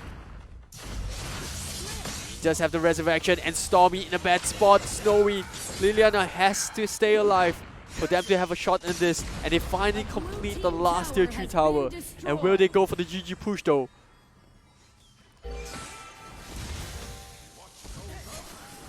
A huge super minion wave coming in bot, and this is it. It's gonna be GG. Lubu trying to buy time for LUNAR like, but not enough. Once again, HERTZ emote. Despite a rough late game, they still managed to close it out. Wow, that was really fun to watch. I mean, LUNAR like came so close with the comeback. We saw Yawn as well as Pena, who were played by Pommy as well as Rivalda respectively, did a really good job in the first half of the game. You know, pressuring every single lane, taking objectives, and just making life so miserable for Cloudy, who, you know, in my opinion, doesn't really have the support early game, but that's not because of LunarSom's fault. It's LUNAR Light's fault. It's just a really tough game for them. Look at the scores right here: 7, 6, and 3. It tells the story. You know, those 4 deaths coming in early game gave the advantage that HERTZ needed over there. But wow, what a game that was, and that instant switch as well. You know, for the side of Pompey, he switched out the Fenris talent right into the Fenris Tooth. So what this does is that it kind of gives a little bit more damage multiplier onto Windy, because the Vocab was just constantly trying to be a pain in the neck, trying to create space needed for LUNAR Light to have a chance in the fight, you know, buying time for Cloudy to come in. Obviously Snowy as well with the Liliana, and you know, Stormy was just split pushing throughout the entire game. But I gotta say, despite, you know, HERTZ emote picking that game 2 up, I have to give props to Rainy. A shout out to her Trixig. She is the reason why, you know, LUNAR Light is constantly in this game, despite getting destroyed in the first laning phase, because she's been constantly catching 2 to 3 members on the side of EMOT, setting up all these ganks, using camouflage at the right time, getting the pull in, catching 2 to 3 members of HERTZ EMOT to set up the fight that is needed, allowing Snowy to go into the bomb, Cloudy with the shurikens. So big shout out to Rainy, but unfortunately for her, as the rest of Lunar Light, they lost game 2, so it all comes down to game 3 and whether or not they will be able to have this comeback. But for now, HERTZ EMOT feeling pretty good, getting 2 rows, 2 games on the road, and not only that, they are 1 game away from clinching that top spot in this qualifier. Remember, this whatever the result of this the games between Lunar Light and HERTZ EMOT, they both have already gone through. They've already qualified for FSL Elite, but now is where either of these teams want to come out as the champions of these qualifiers. With that being said, we still have potentially 1 more to go, or potentially 3 more to go. If Lunar Light does win 2 in a row, we might go to a game 5. But with that being said, let's go for a short break. When we're back, game 3 between Lunar Light and HERTZ EMOT.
Alright, ladies and gentlemen, welcome back to the FSL circuit.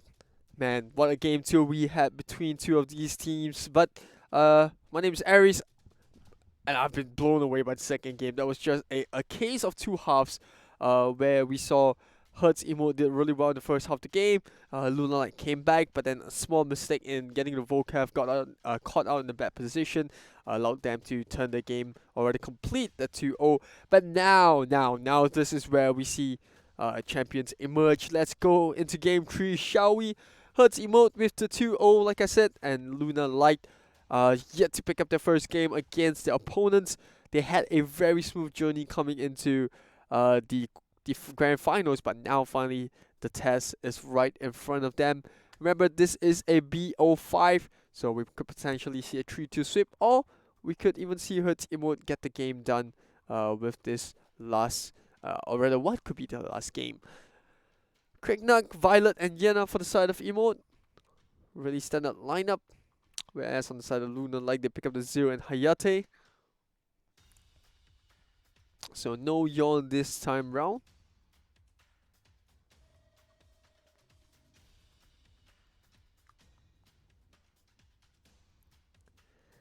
I can kind of understand why they kind of picked up the Violet. I think they want to go something a little bit more different. The previous game, they had this sort of a weird engagement where, you know, the Yawn was just blowing the side of LUNAR away in the first 5 minutes of the game, just taking a lot of objectives, making it really hard for them to even rotate of any sort. But now, HERTZ EMOT, they pick up the Violet. I think they want to go for a little bit more burst. So something a little bit more balanced for the late game. There's LUNAR. They will lock in the Zio and Hayate. And they ban out the Ras and Trixie, who ironically did really well for them. And they do ban out the Delchan.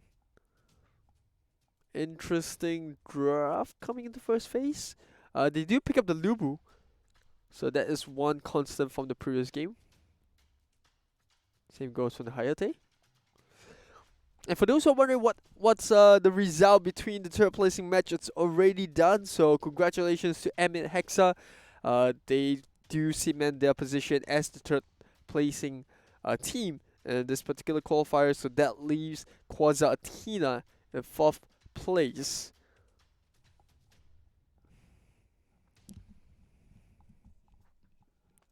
Net getting banned out on the side of HERTZ EMOT. So if you notice, a lot of these heroes have AoE damage, especially the Maja and the Zeno. They ban out the Net for the utilities.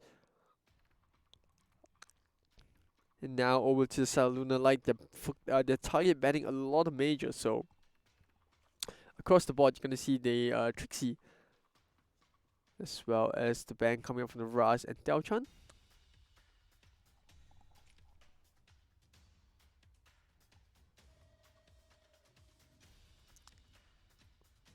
I'm surprised to see who will be the main. Will it be a Dirac again? I don't think so.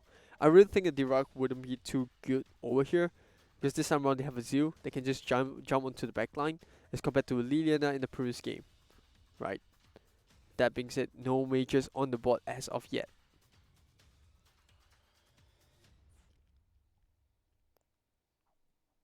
Oh, so it looks like LUNAR will pick up the Dirac for themselves.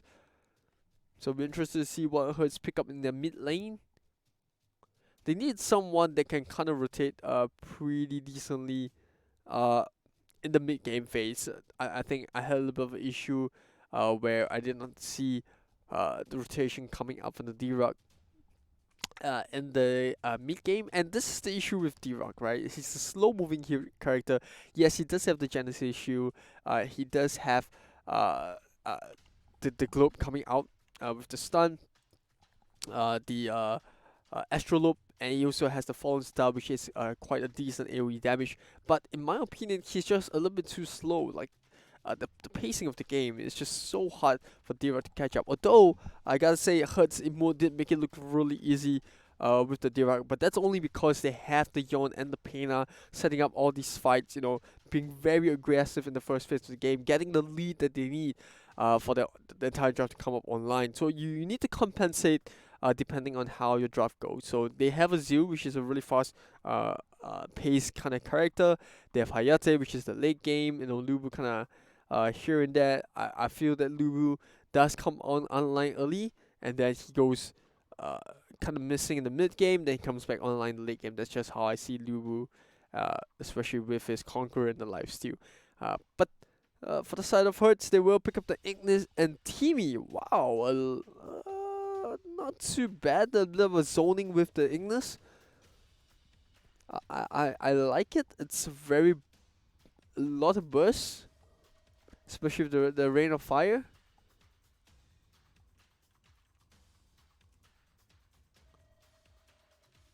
But for Lunar Light, looks like the last pickup will be the Painter. So a little bit of a sustain to go along with the lifesteal of the Lubu, as well as the damage output of Hayate. And wow, I'm pretty surprised Lunar Light do have a very they do have a very substantial lineup. Like, they do have a very thick lineup, especially with the Dirak right in front of the Genesis Shield. And then you have the lifesteal, you got the Painter to heal up. I'm intrigued. I really want to see how Lunar Light draft will play out. But yeah, with that being said, that is the draft for now. Ignis, Violet, Teamy, Yena, and Quick Dark Welcome to Arena of Valor. for the side of HERTZ. Emote, while Lunar Light will go along with the Zil, Lupu, Hayate, the Dirak, as well as the Painter. So fun fact, the previous AoV qualifiers from Malaysia, Singapore, Philippines, and Indonesia for the grand final, it was actually between these two teams as well. So they went under different names. So Lunar Light was actually DG Ladies, and then HERTZ Emote went under the name of EVOS Esports. You can see the tag names over there. But yeah, the previous result didn't turn out too well for the likes of Lunar Light.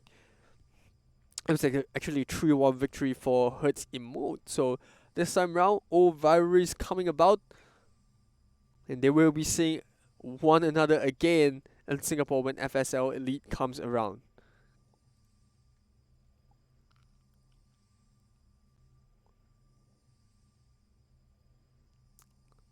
Looks like we're gonna see a small pause come out from Lunar Light.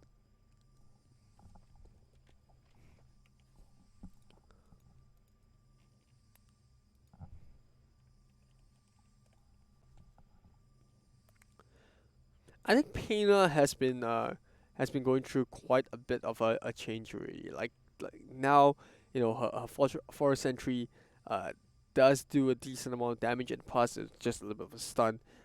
But the irritating part about the Forest Sentry is that it kind of sets up the fight for a lot of things. Like we saw in the previous game, with the Painter, you drop the Forest Sentry, you allow the Yon to go in with the rain of arrows, and suddenly, the target just gets bursted down instantly. And then you also have the healing light that helps with the healing, helps with the sustain in lane, and it just gives so much in that early first phase of the game where Yon just got babysitted. It allowed Yon to just run rampage.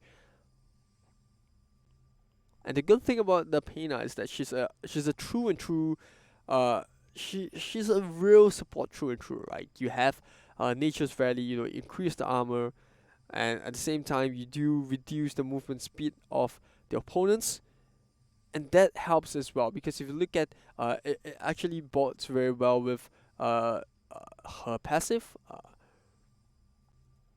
which actually just does counter attack, and it slows down movement speed. So on top of Nature's Valley, when you attack Painter in that zone, you get slowed even more.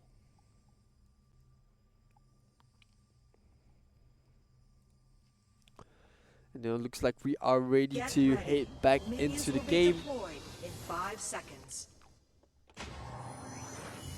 Prepare to engage.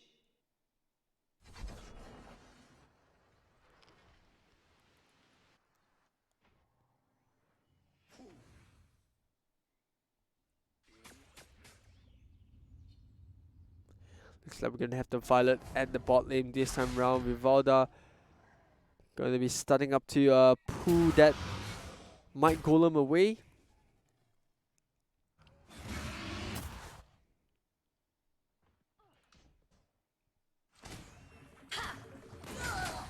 What did you eat?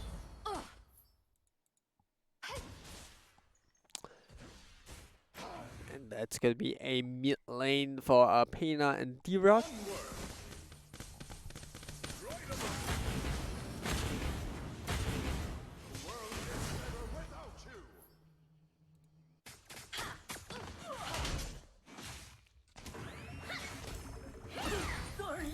Sorry. Now top lane, Yena up against the Lubu. Pretty similar. I mean, Tsunami and Lin, they have been going at each other's throats in the first and second game. But Windy will come up now. This is pretty much a first blood. Easy pick off on the side of Lunar Light.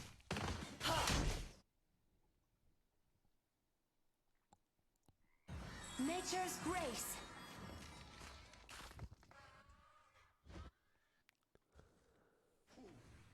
And then Reyna, like I said, Pena, it's always nice to have Pena on your team. Does help to sustain.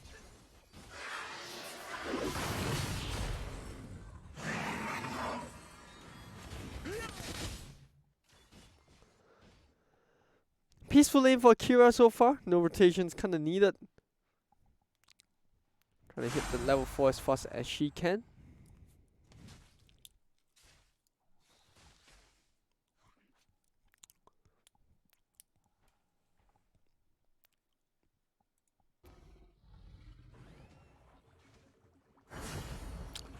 Hayate.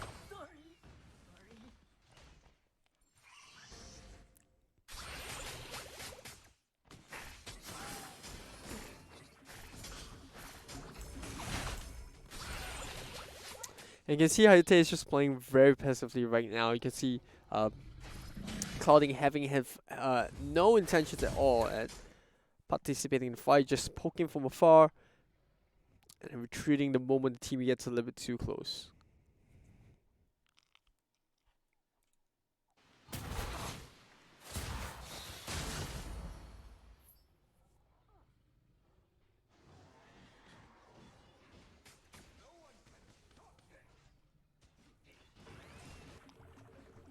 Violet now coming into the Abyssal Dragon area. Looks like we've got 9 members, or rather coming up right on top. Abyssal Dragon getting stolen away from Zil, but they might lose a couple of members alongside for that. Rainy will be the first one to drop without the Pena. They don't have the AoE heal, but that doesn't matter now. Lubu on the chase for Popme and Tezzy. Isn't able to really find anyone, and that is a good steal coming up from the Zil.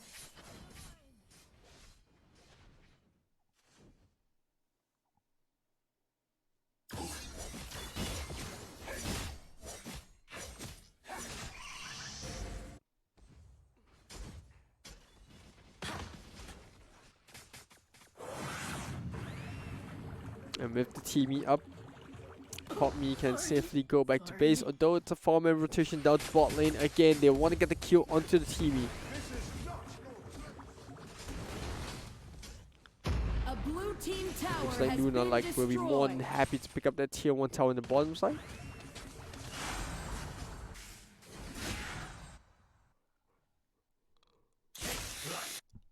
Lubu stealing that away.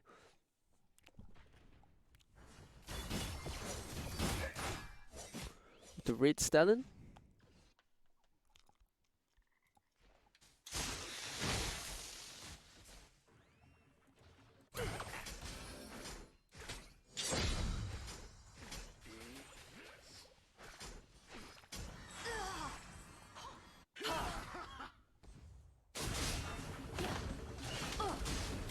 Meanwhile, bottom side, you have the Lubu try to hold up the lane. So we do see the swap of lanes really happening.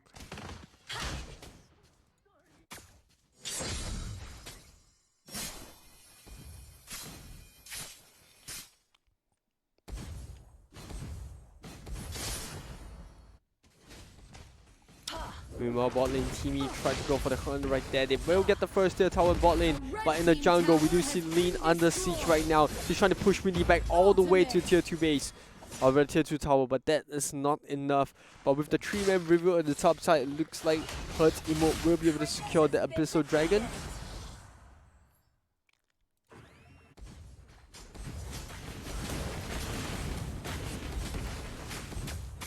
Windy kind of forced to use the ultimate right there. Can she save? No, she can't. She will pick up the tower.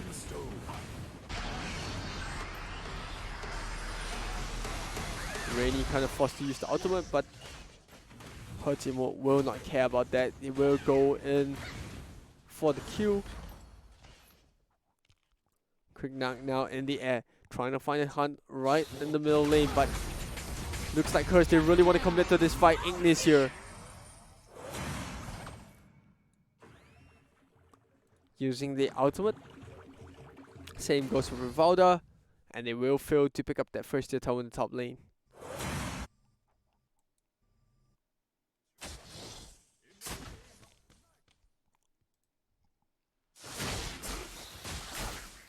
And I presume the next step is naturally for LUNAR like to push the top and middle, kind of leave Lubu against the likes of the Yena.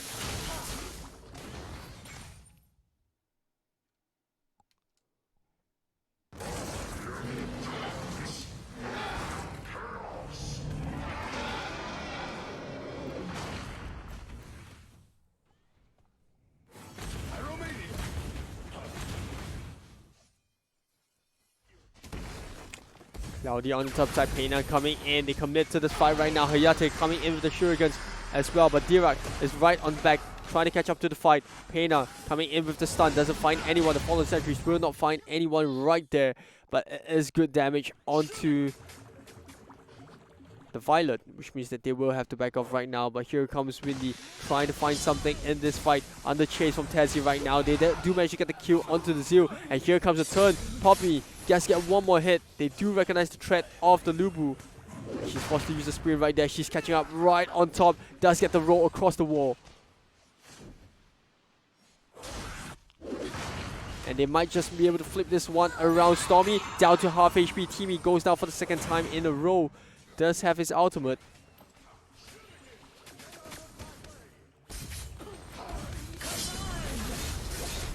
That will allow him to regen for free.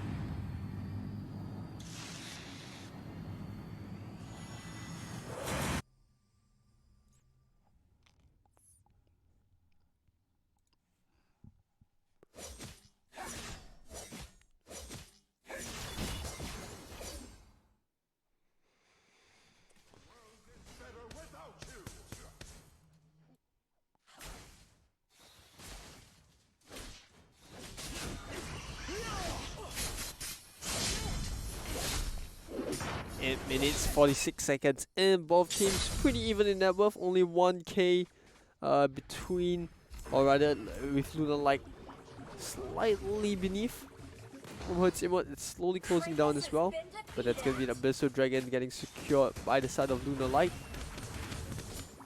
Tazzy being chased down right now.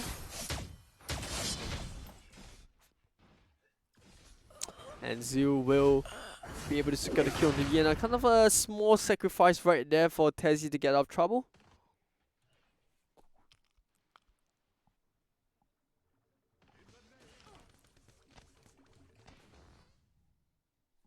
Force kick comes out for Yena.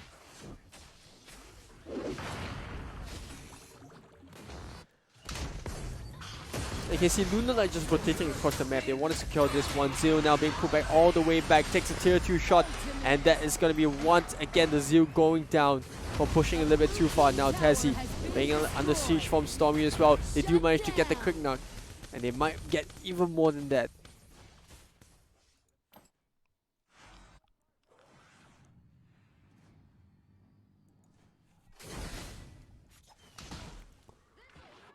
And this time around, it is LUNAR Light right in front, 2k. And for the first time, LUNAR Light conquering that early game phase.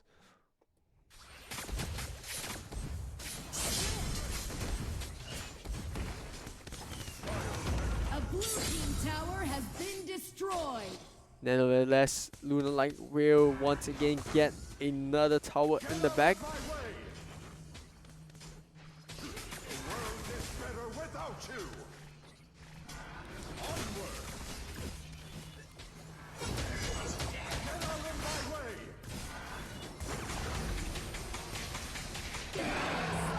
Been defeated.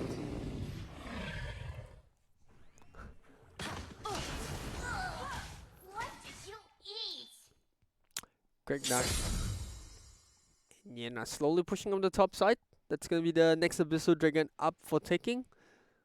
Both sides sharing a little bit of the Abyssal Dragon. Lunar Light with 2, HERTZ EMOT with 1. But more importantly, Lunar Light will pick up their Dark Slayer.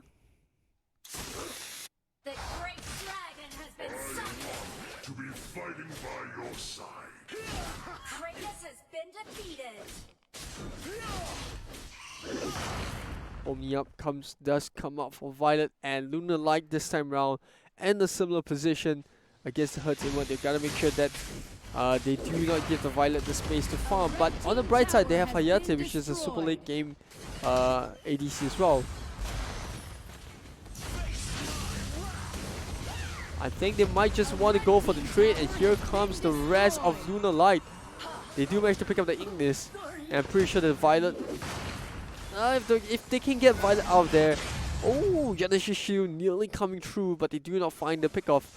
And now you've got Teamy barely hanging on by a thread. Does get caught up by the Lubu and Hayate. And the fact that Tezzy can pick up her mic buff while all of that's happening, pretty lucky to me. A blue team tower has been destroyed.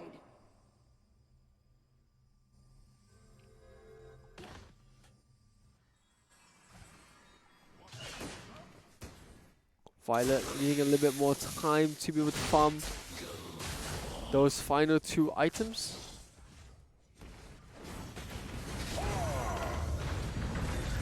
A blue team tower has been Decent damage destroyed. onto Lubu, however, Lunar Light will secure that tier 3 tower and the bot lane. A blue team tower has been destroyed.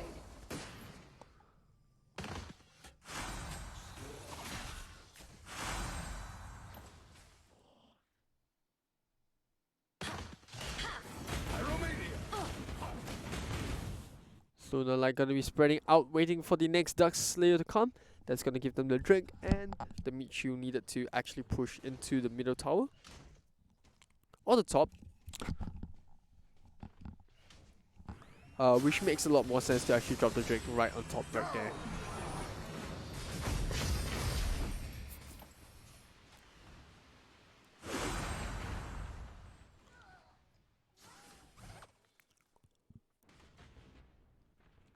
Onward. This is not your place.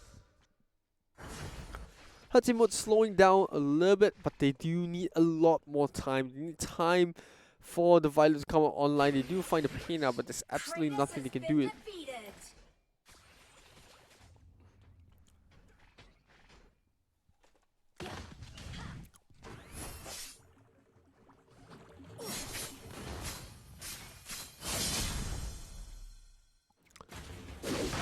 Meanwhile, Tezzy caught up in a 1v1 against Lubu. Definitely not the character that she was hoping for in her Dark jungle. Slayer has And that's been gonna be the Dark defeated. Slayer for the side of Lunar Light as well.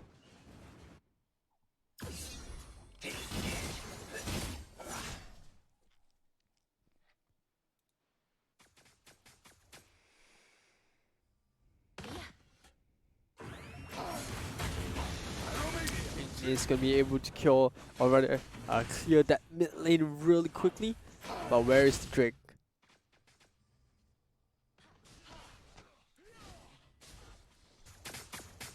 Penazio and Dirac trying to set up a gang right here. Hayate playing very tauntingly. They want to set the gang up. The great dragon has been summoned.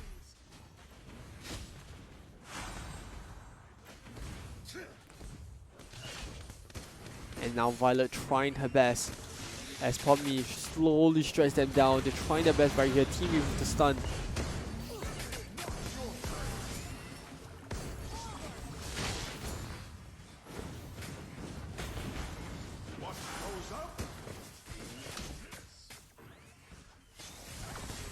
Somehow the Drake still at pretty much full HP, while Lubu as well as Zil try to push down the mid tower.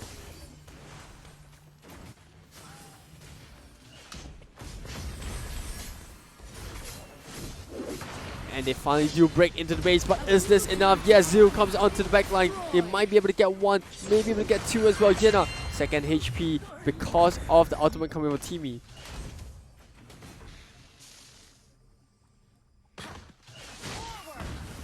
Quick Duck trying to jump off, trying to catch the Hayate, but LUNAR, like, they've got plenty of discipline. They know they got what they came here for, which is the tier 3 tower top side. And now Zhu jumping onto the back. They try to get the kill onto the Quick Duck, but the Pena is the first one to go down. Ignis now going back to base to try to clear the waves, prevent the backdoor.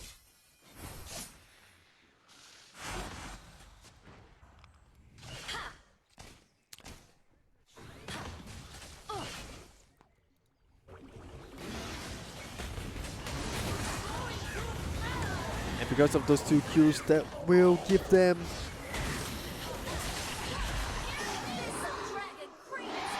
the Rage Abyssal Dragon as well as Dark Blessing. I would have thought that would have gone mid because you have two heroes down. It's a 3v5. You could have just went for the middle tower. I felt like, you know, getting that super minion down the middle lane is a lot more worth it. But I can see why they choose to go for the Enriched Abyssal Dragon. I mean, it's always nice to have Dark Blessing. What did you eat?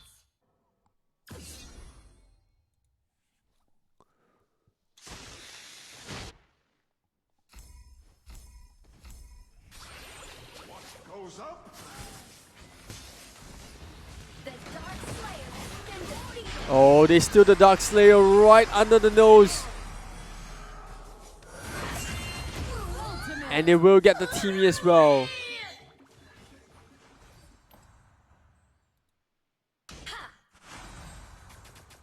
I don't know if this is completely worth it, but HERTZ emote do manage to steal away the Dark Slayer with the smite.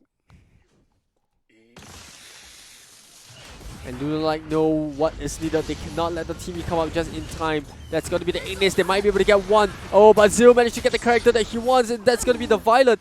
Nubu is going to go down.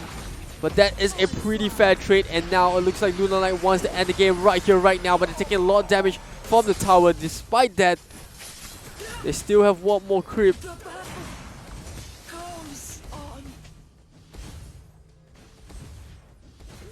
And they do lose Hayate, but this is pretty much GG. The wave will come in, and it's too much for HERTZ to hold. And finally, LUNAR like will get one game in the bag.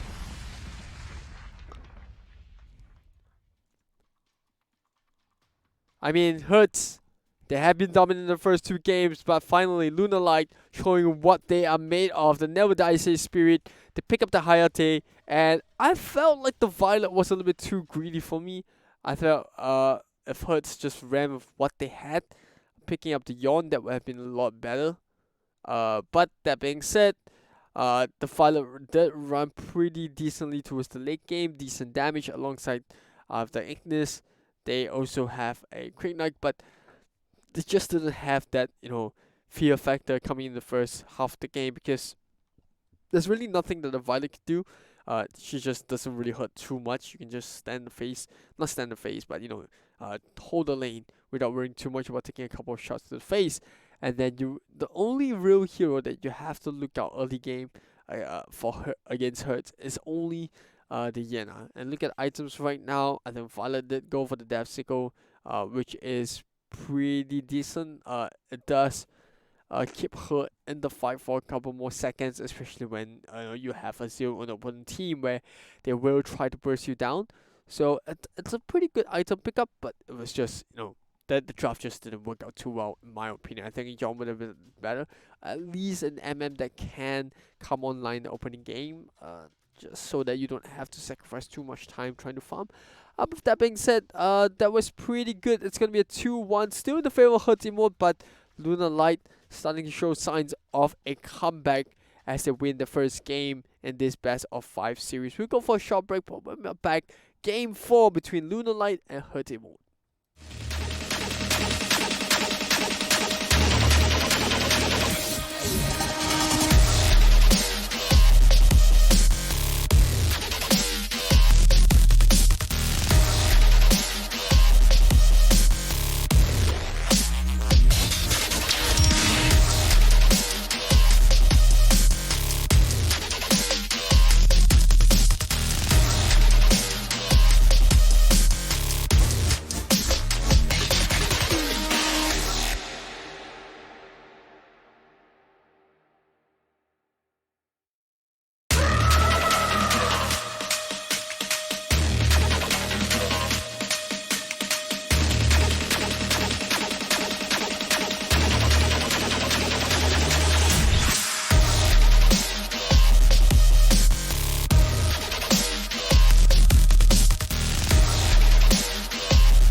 Alright, welcome back to game 4 between HERTZ EMOT and LUNAR Light, with HERTZ EMOT having 2 games in hand, and we just saw LUNAR Light claim the first game between their opponents. So let's just jump right into the draft, shall we?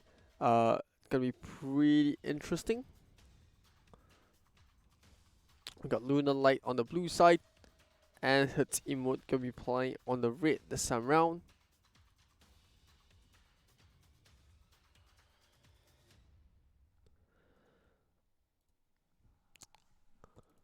We also got a zip getting played.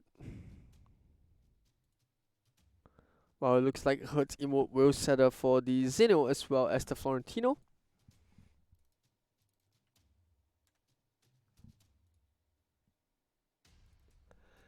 I can't say I still cannot get over why. I cannot get over the fact that HERTZ EMOT gave up the yawn. I felt like they should have late game as compared to the first game, first 2 games where having the yawn does help with that rotation. Maybe they want to experiment. You know what? We'll try playing without yawn.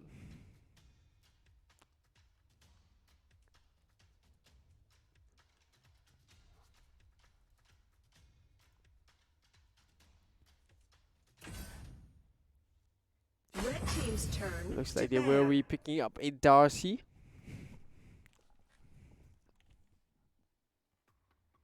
Oh, we finally do see a T coming up from LUNAR Light, so that is pretty interesting. We did not see a T played at all throughout. I don't think we have ever seen a T being played.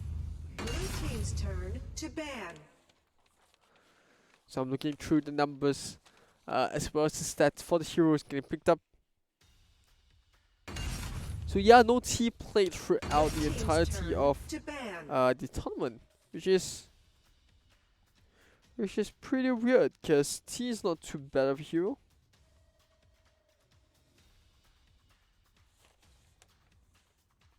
It was picked one time in the Thailand qualifiers. Blue team's turn to ban. But that is pretty much it. Like, we don't have too much numbers coming over T.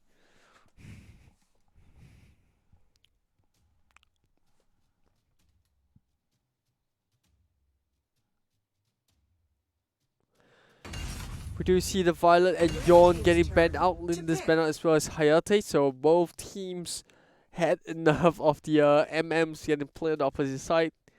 They will ban them out. Linda's is already banned out, so they need someone that can help them kind of push.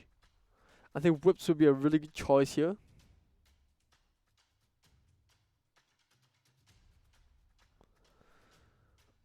The only downside that I see with pick up the Whips would be the Blue movement team's turn to pick. that they have to do. But a lot of AoE damage on lineup of HERTZ EMOT.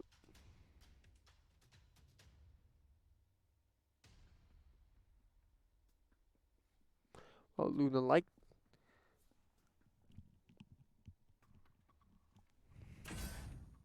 My eye is twitching a little bit. Something tells me that we might see a Whips.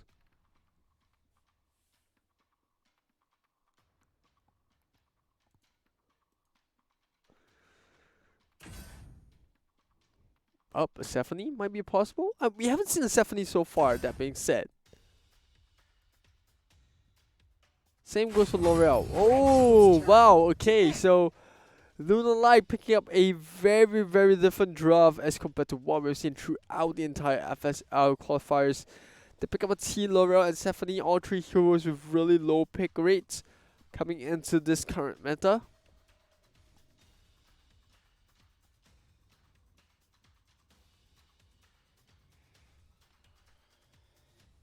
And I still stand by my statement. I think the whips will be really good, and now they do lock in the whips. So yeah, that makes the most amount of sense.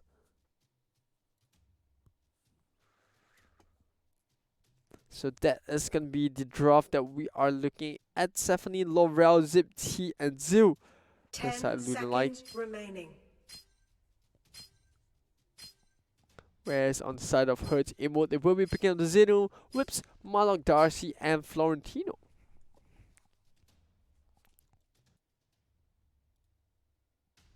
I gotta say, it's not too surprising on the side of HERTZ to pick up this drop. We have seen them play something really, really similar. But for LUNAR Light's draft, that is pretty refreshing. Like there's definitely a Zip, a L'Oreal, T. Not other than the Zip, you know, all of these other heroes have really low pick rates. Welcome to Arena of Valor. Get ready. Minions will be deployed in 5 seconds.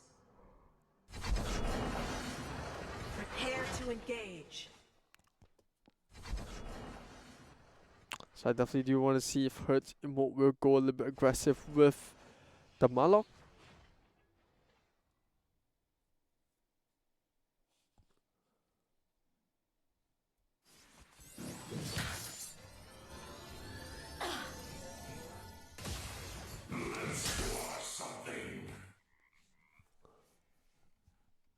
LUNAR Light. Let's see if I think Rainy wanted to go for the Angry there, but did not manage to spot him out.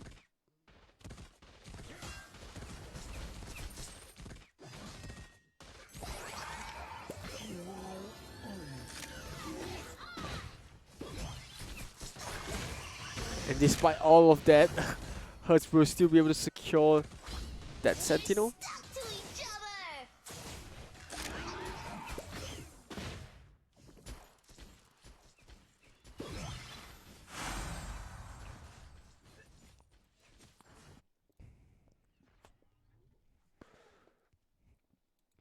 Sentinel running into the L'Oreal down in the bottom.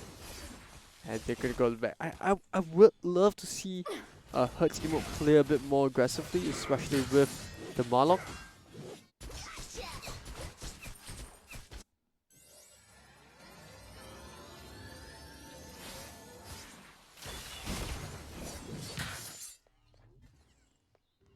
Wendy taking a little bit of the swing of that blade.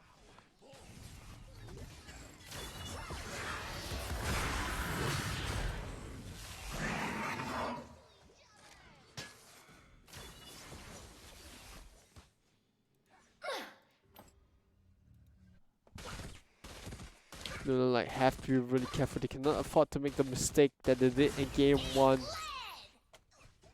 where they gave the Whips a lot of space to farm.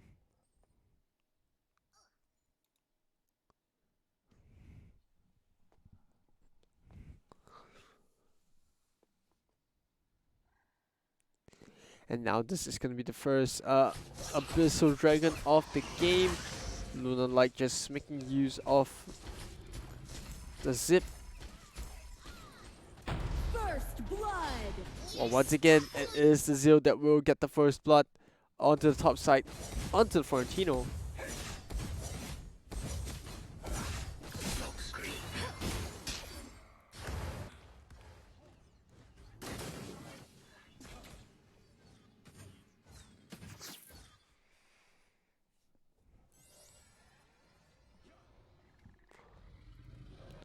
Still pretty even, other than the first blood standing between the two of us. Obviously, we saw LUNAR Light pick it up.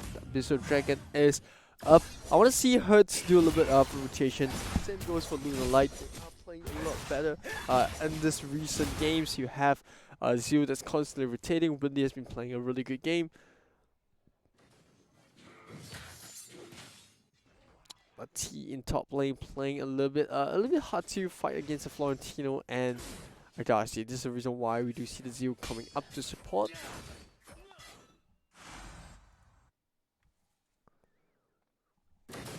And now they try to jump onto Zeno. The shield can only last them so long, and he will be the first one to go down. And once that rune goes down, so will Zeno.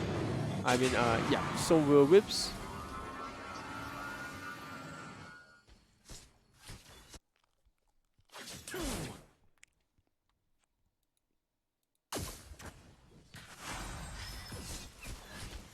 That's gonna give T a little bit of space to farm.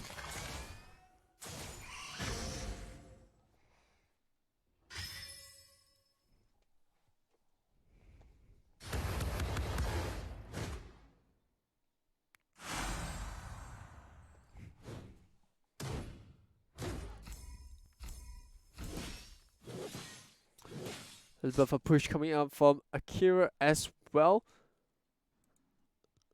While Florentino has to hold the top lane on his own seal once again with the rotation, and here comes the Storm. They will buy a bit of time on the top lane with that. And they will also get the kill onto the team.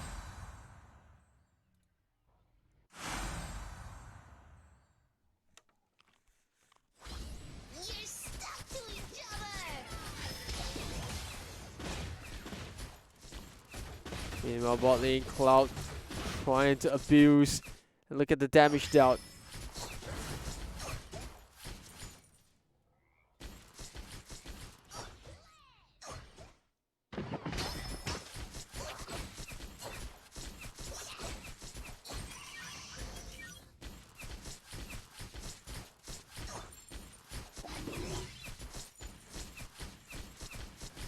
Baldi definitely doing a lot better coming into this game. They're applying a lot of pressure down the bot lane as well. Once she gets the Fairy Talent, she looks really, really scary.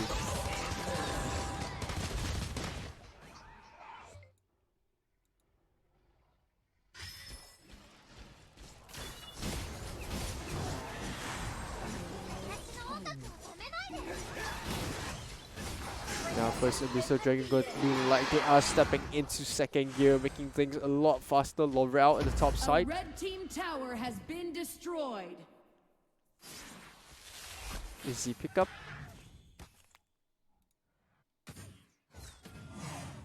Ball. Now!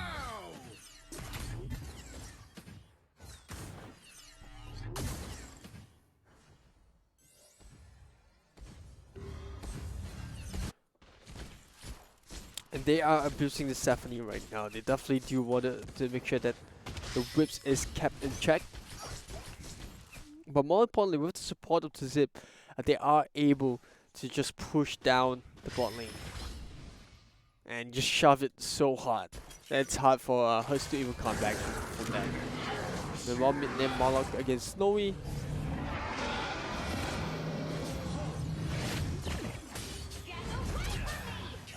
T taking quite a bit of damage.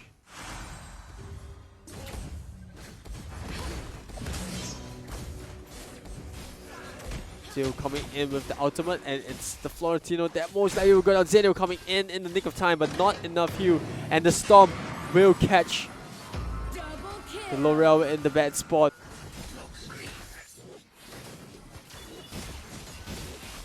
And Zeno is the target. They will get the Laurel eventually.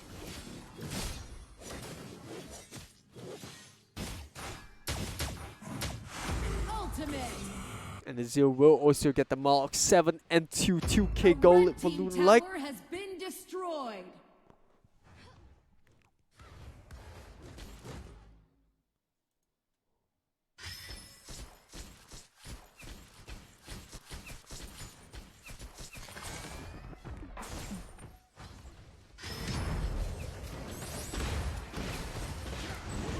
Well, he might have taken a little bit too much damage from there, but here comes the ultimate from the Stephanie. One more hit, and it's going to be the Zip that gets the kill onto the whips. A red team tower has been destroyed. Storm will come and does catch onto the Stephanie, or rather the T.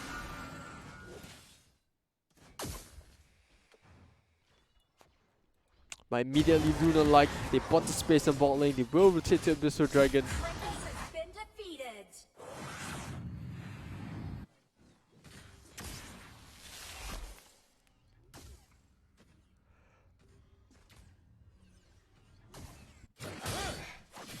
Here we go.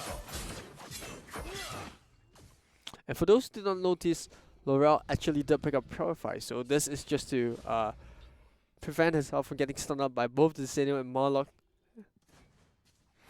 That would be a really bad situation in which the whips can just blow her down instantly. Amulet coming up for Moloch.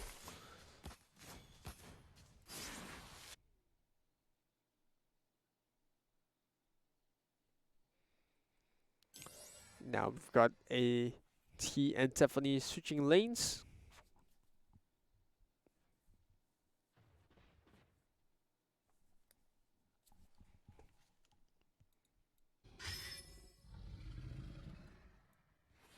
Meanwhile, Zenial will walk straight into a 3-man gank. He's down to a quarter of HP right now, trying desperately to walk backwards. The storm comes through for the Marlock, does manage to capture the Zero, but Zero will use Flicker to get over the wall.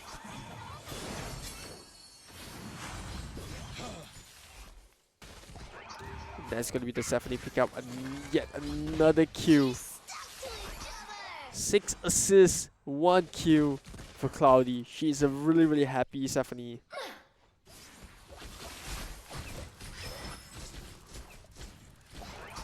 And they will give her the Spirit Sentinel. Oh, she's taking everything. She's not even giving that small jungle creep to Pop Me.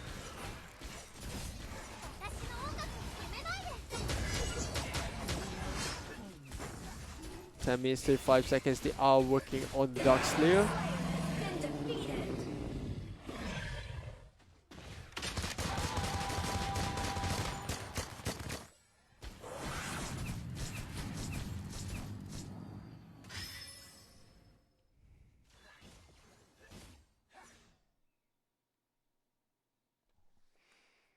The great dragon has been summoned. Roars shall echo throughout the HERTZ Emote are having a little bit of tough time to 7 draft, not gonna lie. They've been doing really well in the opening phases, but after the first black from Zero, they are having a taste of that meta, you know, getting ganked in the top lane. A blue team tower has been destroyed.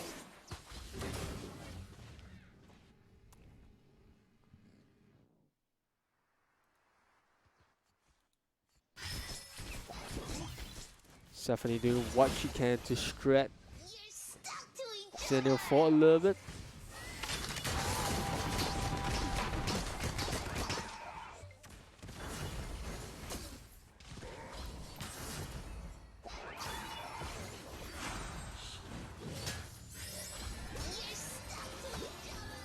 Meanwhile, it is a 5-man rotation to the top side, but it's like LUNAR are not interested in committing in this fight. The Storm is used but doesn't find anyone.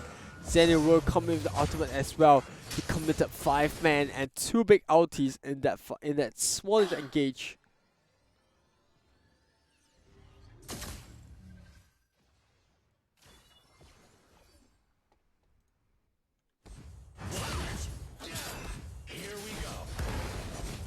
And now they want to secure this one tier 2 tower. A red team tower has been destroyed.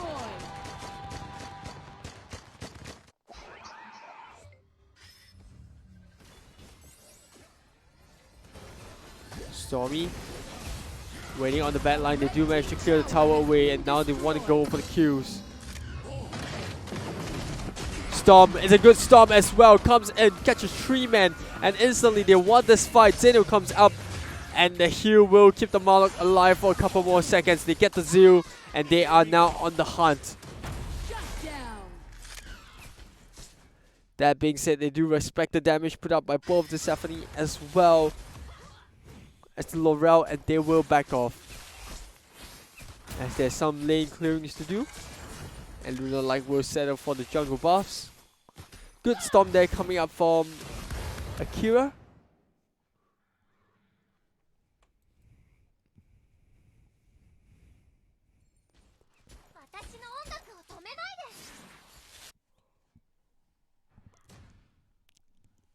Remember the last time that these two fought in the qualifiers last season, they both ended, or rather they ended in a 3-1 with the results going the way of HERTZ Emote this time round. LUNAR try to change that result.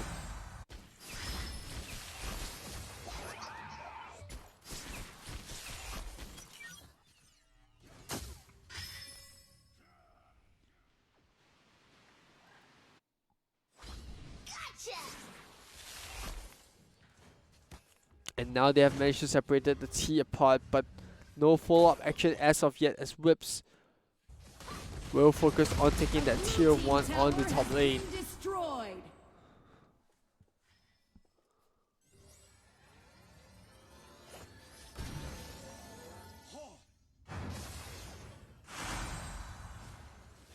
Dark Slayer is up, and looks like LUNAR side. Look at that, they're trying to form a boundary so that their heroes can take it safely. Zil already working on it.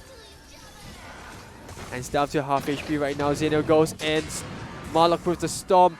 Windy will flicker out, and now onto the back line. They're trying to pull a fight on their own. Zip with the roll. And they do lose the T. And look at Darkslayer. It has to be reset, and that is going to be a 4-man pickup. LUNAR could not commit to that fight. And now they lose 4 members. Looks like it's going to be a pause coming up from the blue team.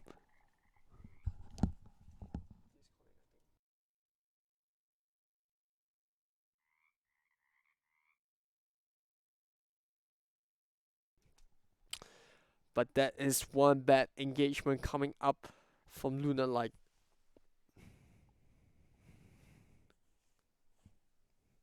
And with that, I'm pretty sure that HERTZ EMOT are going to pick up the Darkslayer. I mean, they spent a good amount of time trying to work on Darkslayer, and I think Zil just took a little bit too much damage. By the time, HERTZ EMOT got to them, you can see LUNAR were really hesitant to go for the fight because they knew they didn't have the Zil, who was focused on picking up the Darkslayer, and the rest of the team just got shredded to pieces.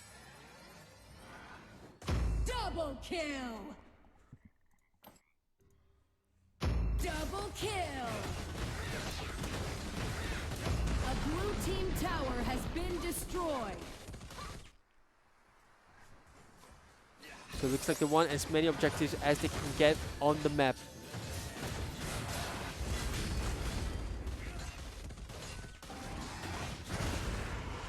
They do get the Abyssal Dragon, and they will get the Darkslayer as well.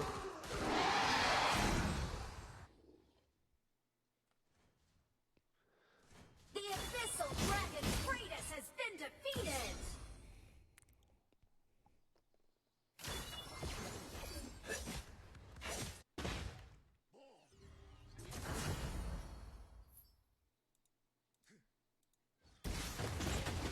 A blue team tower has been destroyed. They easily tick up the tier 1 on the bot lane. They have 2 big waves coming in, and look at how quickly the Swift is going to take it up. Xenio going to be taking up that fight, but now T comes on the back line, but that is a bad position. The Storm comes in. Zip will follow through as well, brings 3 members alongside of him, but look at the AoE damage. They do not have enough. Xenio comes in, they get the stun down, and Stephanie is caught onto the back line. She's dived a little bit too far. 2 crit, 2k damage coming up from the whips. It's going to get a 1 hit, and suddenly it's a 5-3-1. Well, Zip delivered the goods, but the goods wasn't enough. And LUNAR are in a very, very bad spot. A blue team tower has been destroyed.